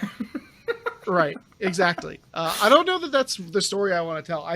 To me, if I'm going to take out the Russos, the people I'm considering are James Cameron and Ryan Coogler, and I maybe will like leave Rian Johnson's name out there. But yeah, I think Cameron and Coogler, very different directions. Do I want to go with someone who's more young, modern, fresh, more unproven? But there's extra points for working with your lead. Yep, that's Michael a lot of Michael B. Jordan movies you've got there. A lot of chemistry. A ton of Michael B. Jordan movies you have with Ryan Coogler. I mean, these are two opposite ends of the spectrum, Coogler and Cameron, as far as like their perspectives on the movie-going audience. And I think we're making a video game adaptation. I think I got to go with the young guy here. I think I want the fresh take. I want somebody who feels modern. So I think I'm going to take Ryan Coogler to direct my Mass Effect. It's very interesting. Okay. Very interesting. It's going to be Black Panther in space. Or no, Daniel, it's going to be Creed in space. It's going to be Creed in space, and it's going to be wonderful. Are you saying you wouldn't see Black Panther Space Epic? What has he done not with Michael B. Jordan? I mean, Wakanda Forever. Judas and the Black Messiah is a very good movie, so that's a very good credit to have to his name for sure. I think he does really like, even when he's telling stories that are about like kind of larger than life figures, does a great job making them feel really human and making them about the people involved. Right. And I think that's what this story needs. Yeah, so like that's one of the very good movie Space Jam: A New Legacy. It's about juggling a cast of characters and making sure they all have proper emotional beats, like when Bugs Bunny dies at the end of that movie. Did you say it's about cashing a big, fat, gigantic, massive check? It's just the biggest possible check. Just an absolutely horrendously large, embarrassingly large, ethically questionable check. Yeah, and just be like, gotta do what you gotta do, man. Oh man! Look, if LeBron comes to you and your young director's like, make me a movie, I'll give you $1 billion. You just do it, right? You just do the thing, yeah. And then you kill. I get to hang out with Don Cheadle Bugs for a Bunny little at the while. end of it. You kill Bugs Bunny, and it's great. Wait. What? Bugs Bunny dies at the end of Space Jam: A New Legacy. It is so wild. No, he doesn't. Yes, he does. He dissolves into space and time. He dies. Have you seen Space Jam 2? Yes, he dies. No, Keith, can you confirm that he's telling the truth? I think he's making this up. You've seen the movie, right? In Space Jam: A New Legacy, Bugs Bunny sacrifices himself to save the universe. All right, let me. I couldn't get that sentence out because it's so ridiculous. Okay. There's no way that's true. I'm looking at the Wikipedia. I was like, I could swear I remember him in the things that happen afterwards. Okay, I'm looking at the Wikipedia plot summary. No, I'm looking at 1 week later. LeBron I'm reading Wikipedia word for word. Respecting Dom's wishes allows him to attend the E3 game design camp. He subsequently reunites with Bugs, who reveals that his carbon physics allowed him to regenerate, and that his friends have also entered the real world. Like, did you stop the movie after that scene? Did you not watch the? I might have. I might have just cut it like- off because I was so offended that Bugs Bunny died. He does have a moment though where he does say, you know, "What's up, Doc?" and then dies. Like his head falls Who's back Dom? and he dies. I don't know, man. Listen, that movie's not very Dom good. is LeBron's fictional son. Okay, but He's listen. LeBron's fictional son. Listen, in this recalling a terrible glitch movie. in Dom's The budget game is- wherein a character is deleted and the game crashes after a specific move is performed, LeBron volunteers to perform the move, but Bugs does so at the last moment, sacrificing himself in the process. He does die. I get he comes back later, but he does have a death moment. Who thought that was a good idea? It's not Ryan a good movie. Coogler. So Keith's pick is bad. Keith's pick is a bad pick. I don't think he wrote. Oh wait, are we just gonna pick through everybody's filmography to see if there's any bad seeds? No. Is that what we're I gonna think do? it's a great pick. 6 different people are credited for the screenplay for Space Jam: A New Legacy. Maybe that was the problem. Too many cooks in the kitchen. Including Keenan Coogler. What? Why are you a Keenan Coogler hater? Who's Keenan Coogler? No, I'm just saying, you know. Is it Ryan I don't know. Coogler's Oh, but he's got relative? Are I'd they be related related? I don't know, Ryan Coogler, but we hate him. He's a nepo baby. That's what he is. A what? Keith, did you see Wakanda Forever? I did. It's good, right? It's fine. It's pretty good. It is, but I'll tell you, it's seemed like a very difficult, like challenging movie to figure out how to make, and I thought that showed up on screen, and also a bunch of Marvelness showed up on screen, which is no longer a good thing. Like, you know, it feels like sometimes the studio is a little heavy-handed in interfering with the filmmakers' visions. But you gotta say that like he crafts visually arresting movies that are about human emotion, and so I think all that works, especially in the like we know we can do action and do some of the like epic elements that I think are present. Sure. It's a good summary of what I thought too. Yeah, all those things, but I wouldn't have said them as well. I would have just been like, it's fine. Thank you. All right, Preston. Okay. What's your final pick of this draft here? Your BioShock film adaptation. I feel like in the spirit of this draft, it's only natural that I close out with a pick that nobody's going to be very aware of. Okay. Since we're already down the narrowcast train. I need from BioShock 1, Bridget Tenenbaum, who is like the mad scientist who basically ends up being the mother to the little sisters, those like creepy little girls that hang out with the big daddies. She's the female lead. But I also need an Elizabeth for BioShock Infinite. These two characters are wildly different. One is like truly off the rails, and the other is, you know, sort of losing her innocence in real time, basically. Those are very good games, by the way. Anyways, there's one person that came to mind who was in 2 movies that I hold in very high regard, like 2 of my favorite movies. Those movies are Leave No Trace and Jojo Rabbit, and that is Thomas and Mackenzie. If you don't know who Thomas and Mackenzie is, if you've seen Jojo Rabbit, yes, you do. Do you take me to be some sort of casual? You filthy as if I don't know who Thomas You and filthy Mackenzie casual. is? I feel like Thomas and Mackenzie is going to be a star in like 2 years. Like, Last Night in Soho? yes, Come Last on. Night in Soho, I know Thomas very and good as Mackenzie well. is. Yes. Don't Speaking of Last Night in try to clown Soho, me. I was also debating Anya Taylor-Joy for this part, but I don't think Anya Taylor-Joy can play a innocent like daughter in the way I'm looking for Elizabeth for Infinite. So I'm taking Thomas and Mackenzie, which Jojo Rabbit just. What are you trying to say about Anya Taylor-Joy? That she's, I don't know, she gives me villain energy. That's what I'm saying. If you know all of the elements of what I'm doing here, if you know both the BioShock games and you know Thomas and Mackenzie's movies, then you will agree with me that this is a good choice. If you don't know either of those things, I don't know what to do for you. I'm sorry.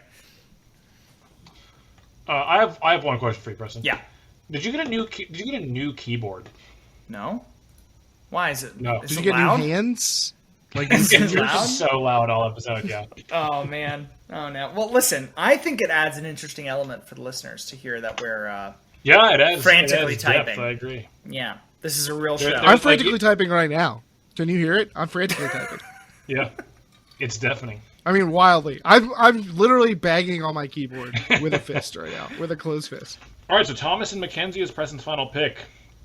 That means the draft has concluded. Here are our teams. Preston is going to turn BioShock into a film franchise. He's got Christopher Nolan at the helm, with Aaron Eckhart, Michael Fassbender, John Hamm, and Thomas and Mackenzie as his headline actors.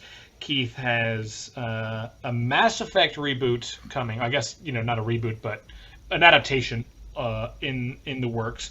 He's got Ryan Coogler. I'm going out of order for the draft here, but Ryan Coogler as his director. He's got Michael B. Jordan, Brie Larson, Benedict Cumberbatch, and Carl Urban as his headline actors. I'm going for a Dark Souls adaptation with Guillermo del Toro in the lead. And then Willem Dafoe, Gary Oldman, Bill Skarsgård, and Saoirse Ronan all lending their acting talent. So we'll have a little bit more discussion about our picks after one more quick break.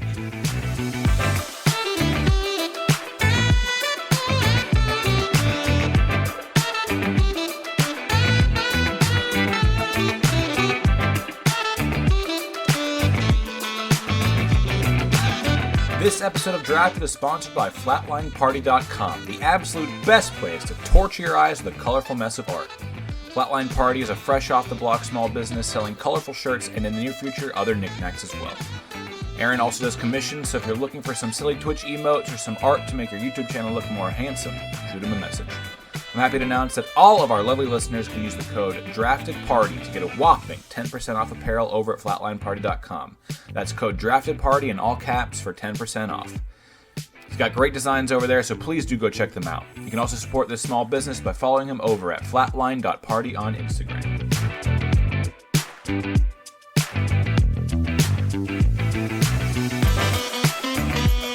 Okay, we're back, and usually I ask for the worst pick of the draft. I don't know that one applies really to a draft like this, but it did seem like we had a lot of backup options, a lot of other names or ideas on our draft list. So what were some people or ideas or what have you that were prepared to take but had to go a different direction for whatever reason in the end? I want to know your backup games. What were the other series you were going to pick? I mean, I mentioned already that my backups were Red Dead and God of War because they're some of my favorite games. I'm curious what Keith thinks about a Red Dead Redemption game with Quentin Tarantino directing, Too with obvious. Michael Fassbender, Too obvious, yeah. and a bunch of others. I mean, so on my Red Dead list, I had Clint Eastwood, Christoph Waltz, Bryan Cranston, and Michael Fassbender. But you think it's too cliche at this point for him to do another Western style?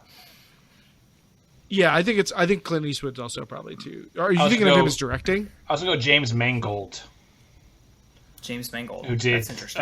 310 to Yuma. Yeah. Which I think Yeah. is the best Yeah. modern Western that I have seen. Actually, I haven't seen 3. My it's very, very good. My actors that I had on my list for that were Timothy Olyphant, who is the lead in Justified. Yeah. If you've ever seen It's Justified. basically plays a cowboy on TV. Yeah, exactly. So I think he would be great.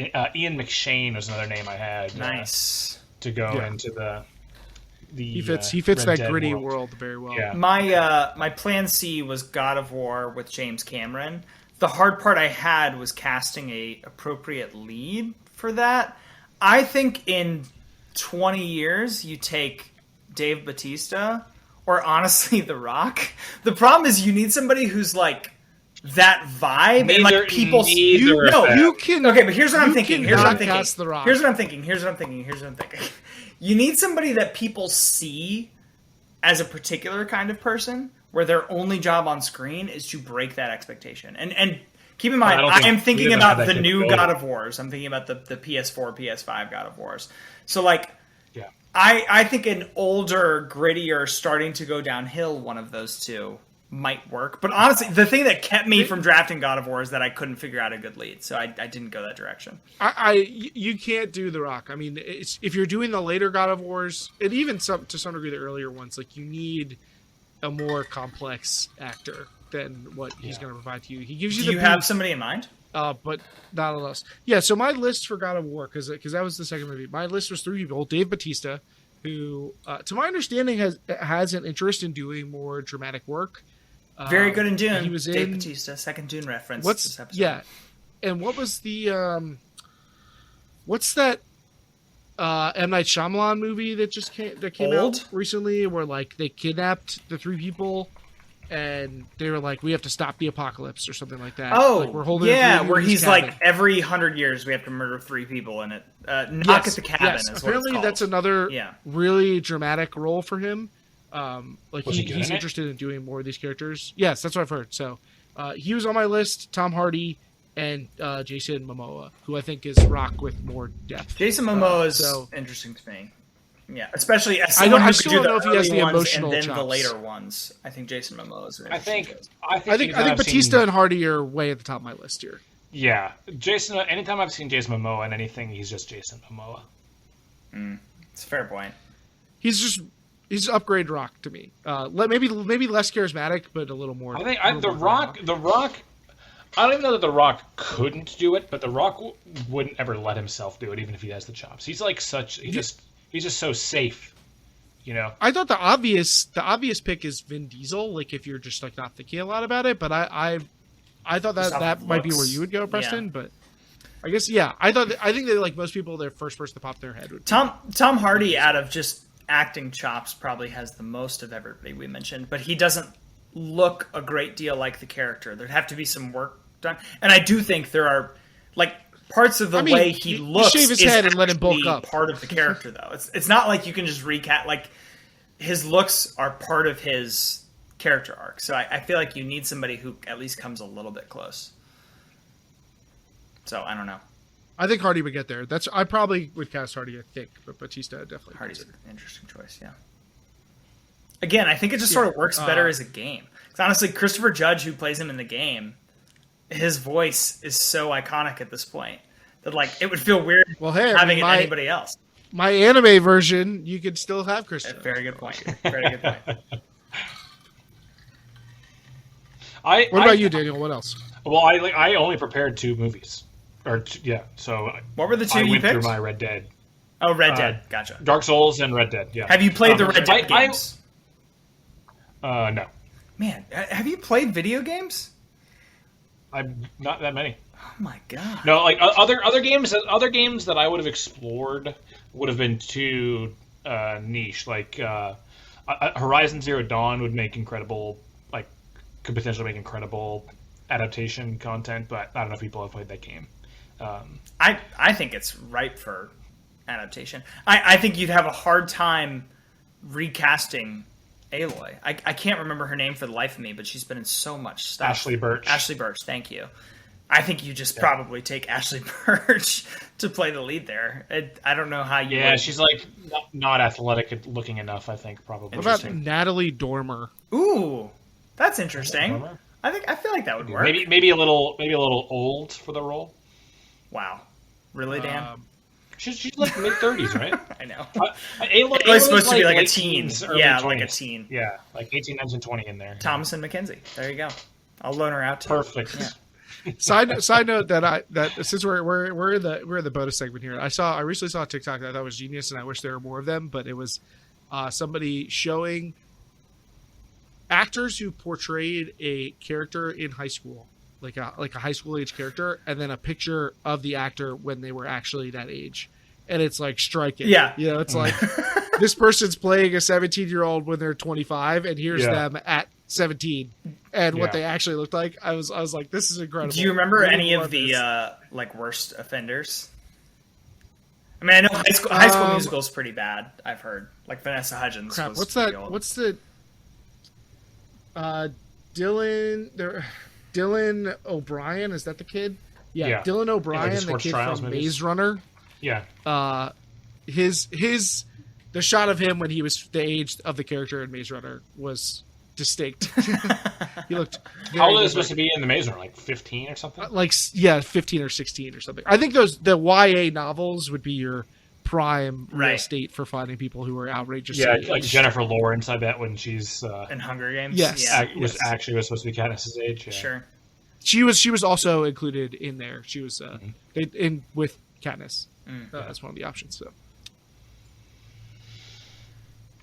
Is there anything else? What were some? I mean, we kind of went through in the Patreon section some of the other video games we would have. What were some of the alternate cast members or I kind of went through my potential directors. I had like my initial draft, and I pivoted. I wanted to get a female actor in there. I thought like Charlie Hunnam or Henry Cavill would be good leads for a Souls movie. Yeah, so I had them on my list. Otherwise, I pretty much got everything I planned to take. It just makes me sad. Kind of a unique draft. It makes me sad about this whole Witcher situation with Henry Cavill. Like, it started so strong, and then it just meh. He was on my potential leads list, Henry Cavill, as well.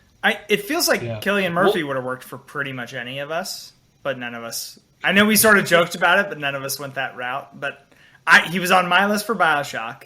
I think he would be great in Dark Souls, and I think he'd be awesome in Mass Effect too. So I don't know.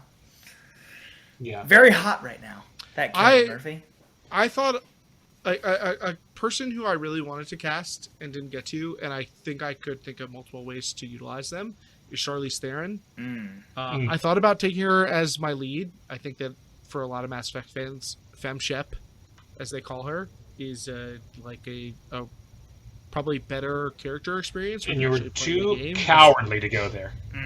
I thought about it. I also thought about casting her as Ashley Williams, but think she's a little older than the part might call for. And I thought about, Saren is a male character, but it's not important to his character that he is a dude. So I think Charlize Theron would be an awesome, charismatic villain.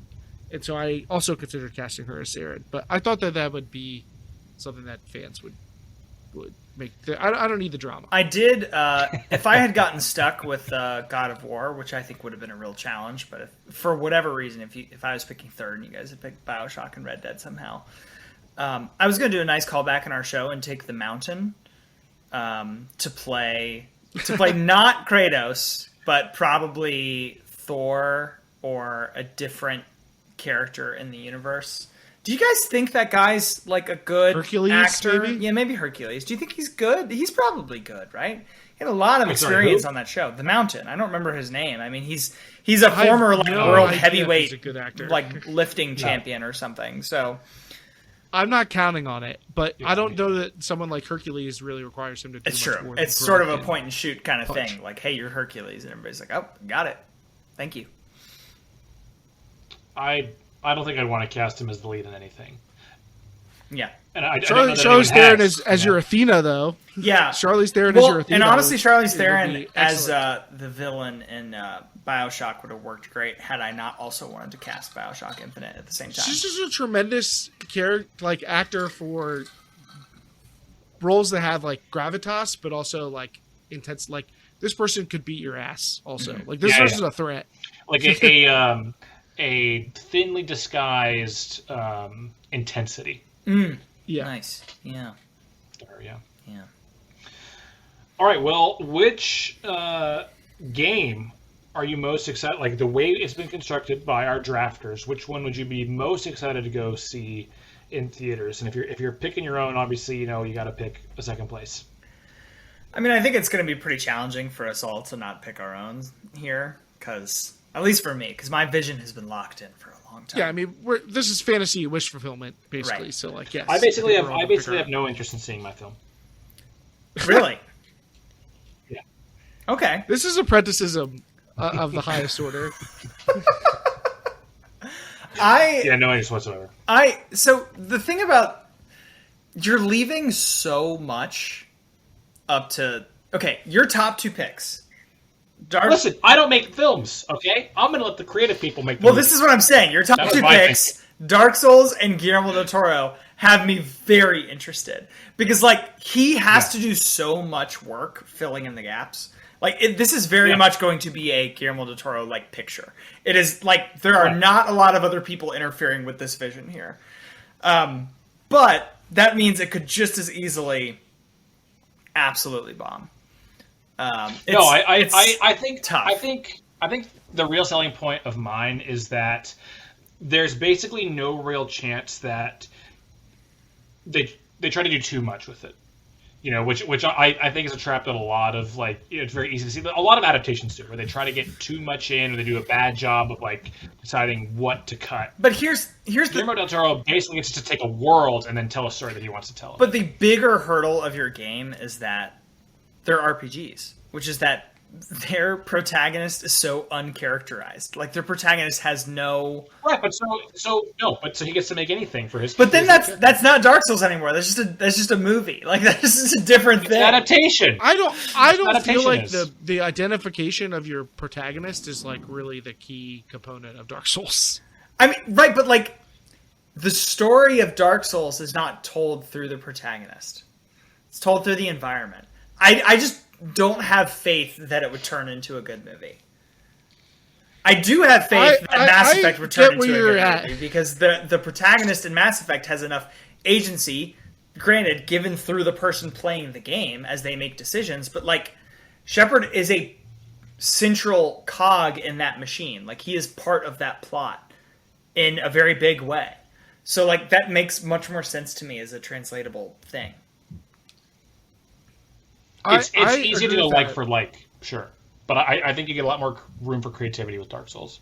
Well, that's I think what makes the like picking Dark Souls from like when I look at your two properties, like the Dark Souls property feels like there's like we have way less information about what it's going to be. Like I feel like I need to see a trailer before I can pick it. Like it could be. I'm with Preston that it could be awesome. It's so creative. Guillermo del Toro would have such a beautiful looking dark world to work with. So like I could seeing the trailer and being like, wow, I gotta see that. Like I have to know what that's like. But I also could be like, what the fuck is that? What a cash grab. What an absolute cash grab this is. Well, like BioShock, like the structure is there for me to have a pretty good idea of what I'm getting. So I think if I'm just picking off of these lists, I'm going to pick BioShock. But I think that there's a real chance that the Dead Souls movie is the best out of all three of our movies. I don't know. I don't have enough info. Like, incomplete.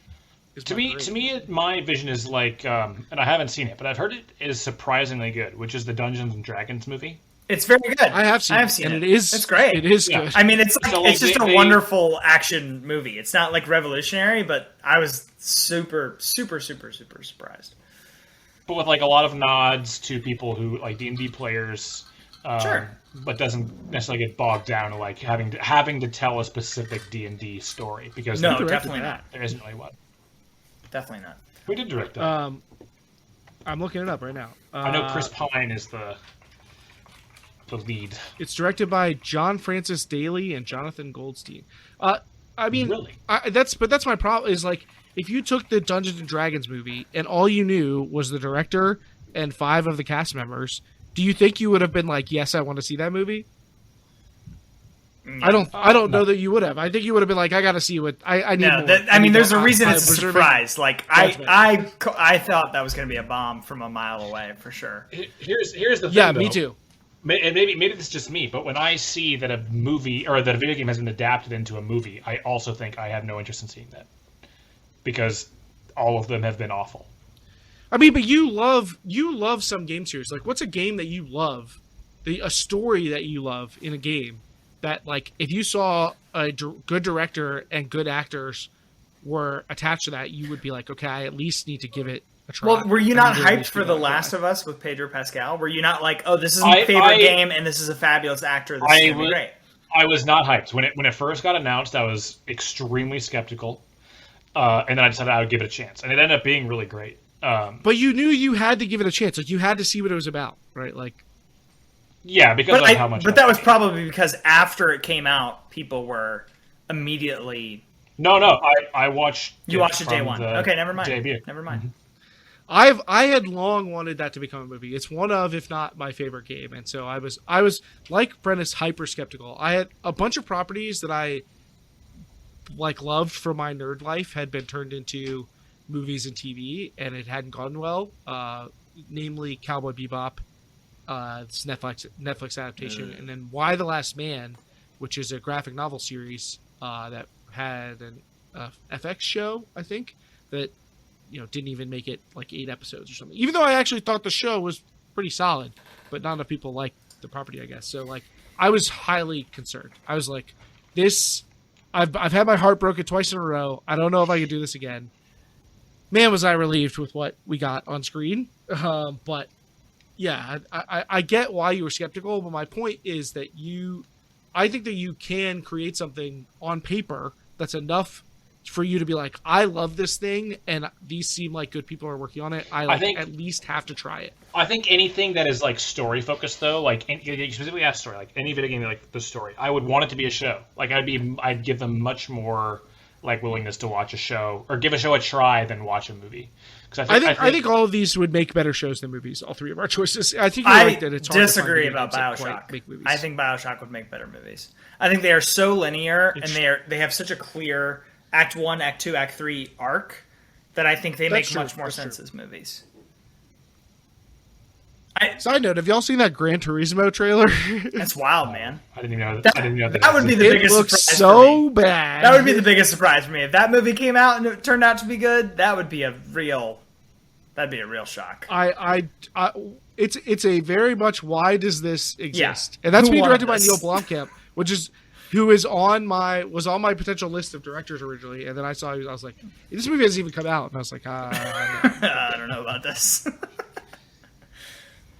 It looks bad, a good cast though, right? Just lots of people hungry for money. People gotta eat. Anyway, to answer the question I asked you guys, I think I would probably be more inclined to see Preston's BioShock, because I've always kind of wanted to play BioShock, and I've never never gotten around to playing them all the way through. And Mass Effect has never really spoken to me like that. So I just the base property doesn't really call to me in any real way. I certainly think a Mass Effect movie would have to take a lot of liberties from the game. You'd have to really hone in on a particular story, or commit to making 6 of the dang things. There are 4 or 5 really essential missions in the game, and you probably don't even need all of them to be fully realized on the screen for it to make sense. I think it would actually be very doable, and a lot of the choices, maybe for better or for worse, if you're worried about the ending, are kind of going out to dinner and everybody's eating the same main course, but you're just picking the sides. If you're getting steak, yes, it doesn't matter if you're getting of course it matters, frites or asparagus or whatever on your side. God damn it, I want my asparagus. But your meal is the steak. The core story here, I think, does not require that many decisions. There are 2 or 3 that are pretty important. There's one in the first game about 2 characters. You can pick one of them lives, one of them dies. That's probably a pretty significant one. But, cast 2 notable actors and let people wonder what you're going to do. Maybe kill them both. I don't know. Oh! Good gravy. People might go to your movie just to find out which one of them dies. True. That is kind of like a built-in teaser. Well, this has been a very interesting draft. We've never really done anything quite like it, I don't think. So thanks to Keith for the idea. And Keith, thank you so much for coming on, man. It's always a fun time having you. Where can the people go to support your other creative endeavors these days? Ultiworld.com is where my work is housed. Ultiworld.com/subscribe. Rip my streaming career. You can support my boy 3 Point Shaw if you like trophy hunting, which he's quite good at. But yeah, for me, Ultiworld.com. We're in full swing for the club season, and for does Shaw still stream? I feel like I've not seen him stream. And he streams primarily on YouTube. Where he's doing trophy hunting content. I think he was just playing GTA 5. So he's platinuming games, Wow. Yeah, everyone's leaving Twitch these days. Yeah, Twitch has not got a good relationship, I think, with the community in general. Yeah, tough scene. All these tech companies, man, they're passing. They're just soulless. Look at Twitter. No, it doesn't last forever. Back in my day, it felt like Yahoo would be the internet forever. And now, if you go to their site, it's like a garbage fest. It's just infested with ads everywhere. Unreadable. It's unreadable. I don't know how one of the great .com companies of the .com boom has a site that looks like this. It's disgusting. They have fallen far. Google's been kicking for. Yeah, I mean, Google and 20 Amazon years. might be so built that like there's nothing you can really do anymore. Even Reddit though is dying these days. Oh man. Yeah, I mean things that you feel like will like Facebook Meta may last forever, but like, do you feel like Facebook is guaranteed to persist? I don't think so. Meta makes a lot of weird decisions, man. The whole metaverse thing has been a pretty bad experience. I have an Oculus, and I have experienced the metaverse, and I want to unexperience it immediately. That felt like the NFTs of social media. You know, like nobody wants this. Who asked for this? All right, well, you guys know where to let your opinions be heard, but maybe be nicer to Preston in the Discord, all right? No, listen. Jesus. The particular person we called out at the beginning of this show is fine. He gets a pass for being mean. It's fine, because I think we've met each other in real life. I'm sorry that I wrote that, Preston. God dang it, Keith. I'm pretty sure the person who wrote that and I have met in real life. I'm not positive, but I'm pretty sure we have. And if you meet me in real life, then you can flame me in the Discord. That's basically the rule. Okay. I just think we should all be a little kinder to each other. That's all. I know it's all in good fun, but sometimes I get defensive of my boy. Okay, don't make yourself the next guy who got him a fucking Kid Cuisine when he was an intern. All right? Don't be the next one. That was so mean. That was hazing. Whatever corporate hazing is, it was that. I'll never get over that shit for you on your behalf. Thank you. But yeah, discuss things in the Discord. Tell us what video game franchise we should have drafted, or maybe what our picks could have been better for the ones we went with. Or cast your own. I'll take submissions. More so than any episode we have ever done. This is the time to tell us what you would have drafted, because I think from a lot of you, we probably didn't interfere with it at all. Yeah. With our own picks. But of course, be sure to vote in the link below for the Google Forms for who you think did draft the best team tonight. I don't know. This has been such a long episode. I'm tired. I had a long day at work right before this. My brain is dead. Oh man, I'm sorry. Just sign off and take a nap. I'm so sorry. I'm gonna go take a nap. We're gonna talk to you all next week.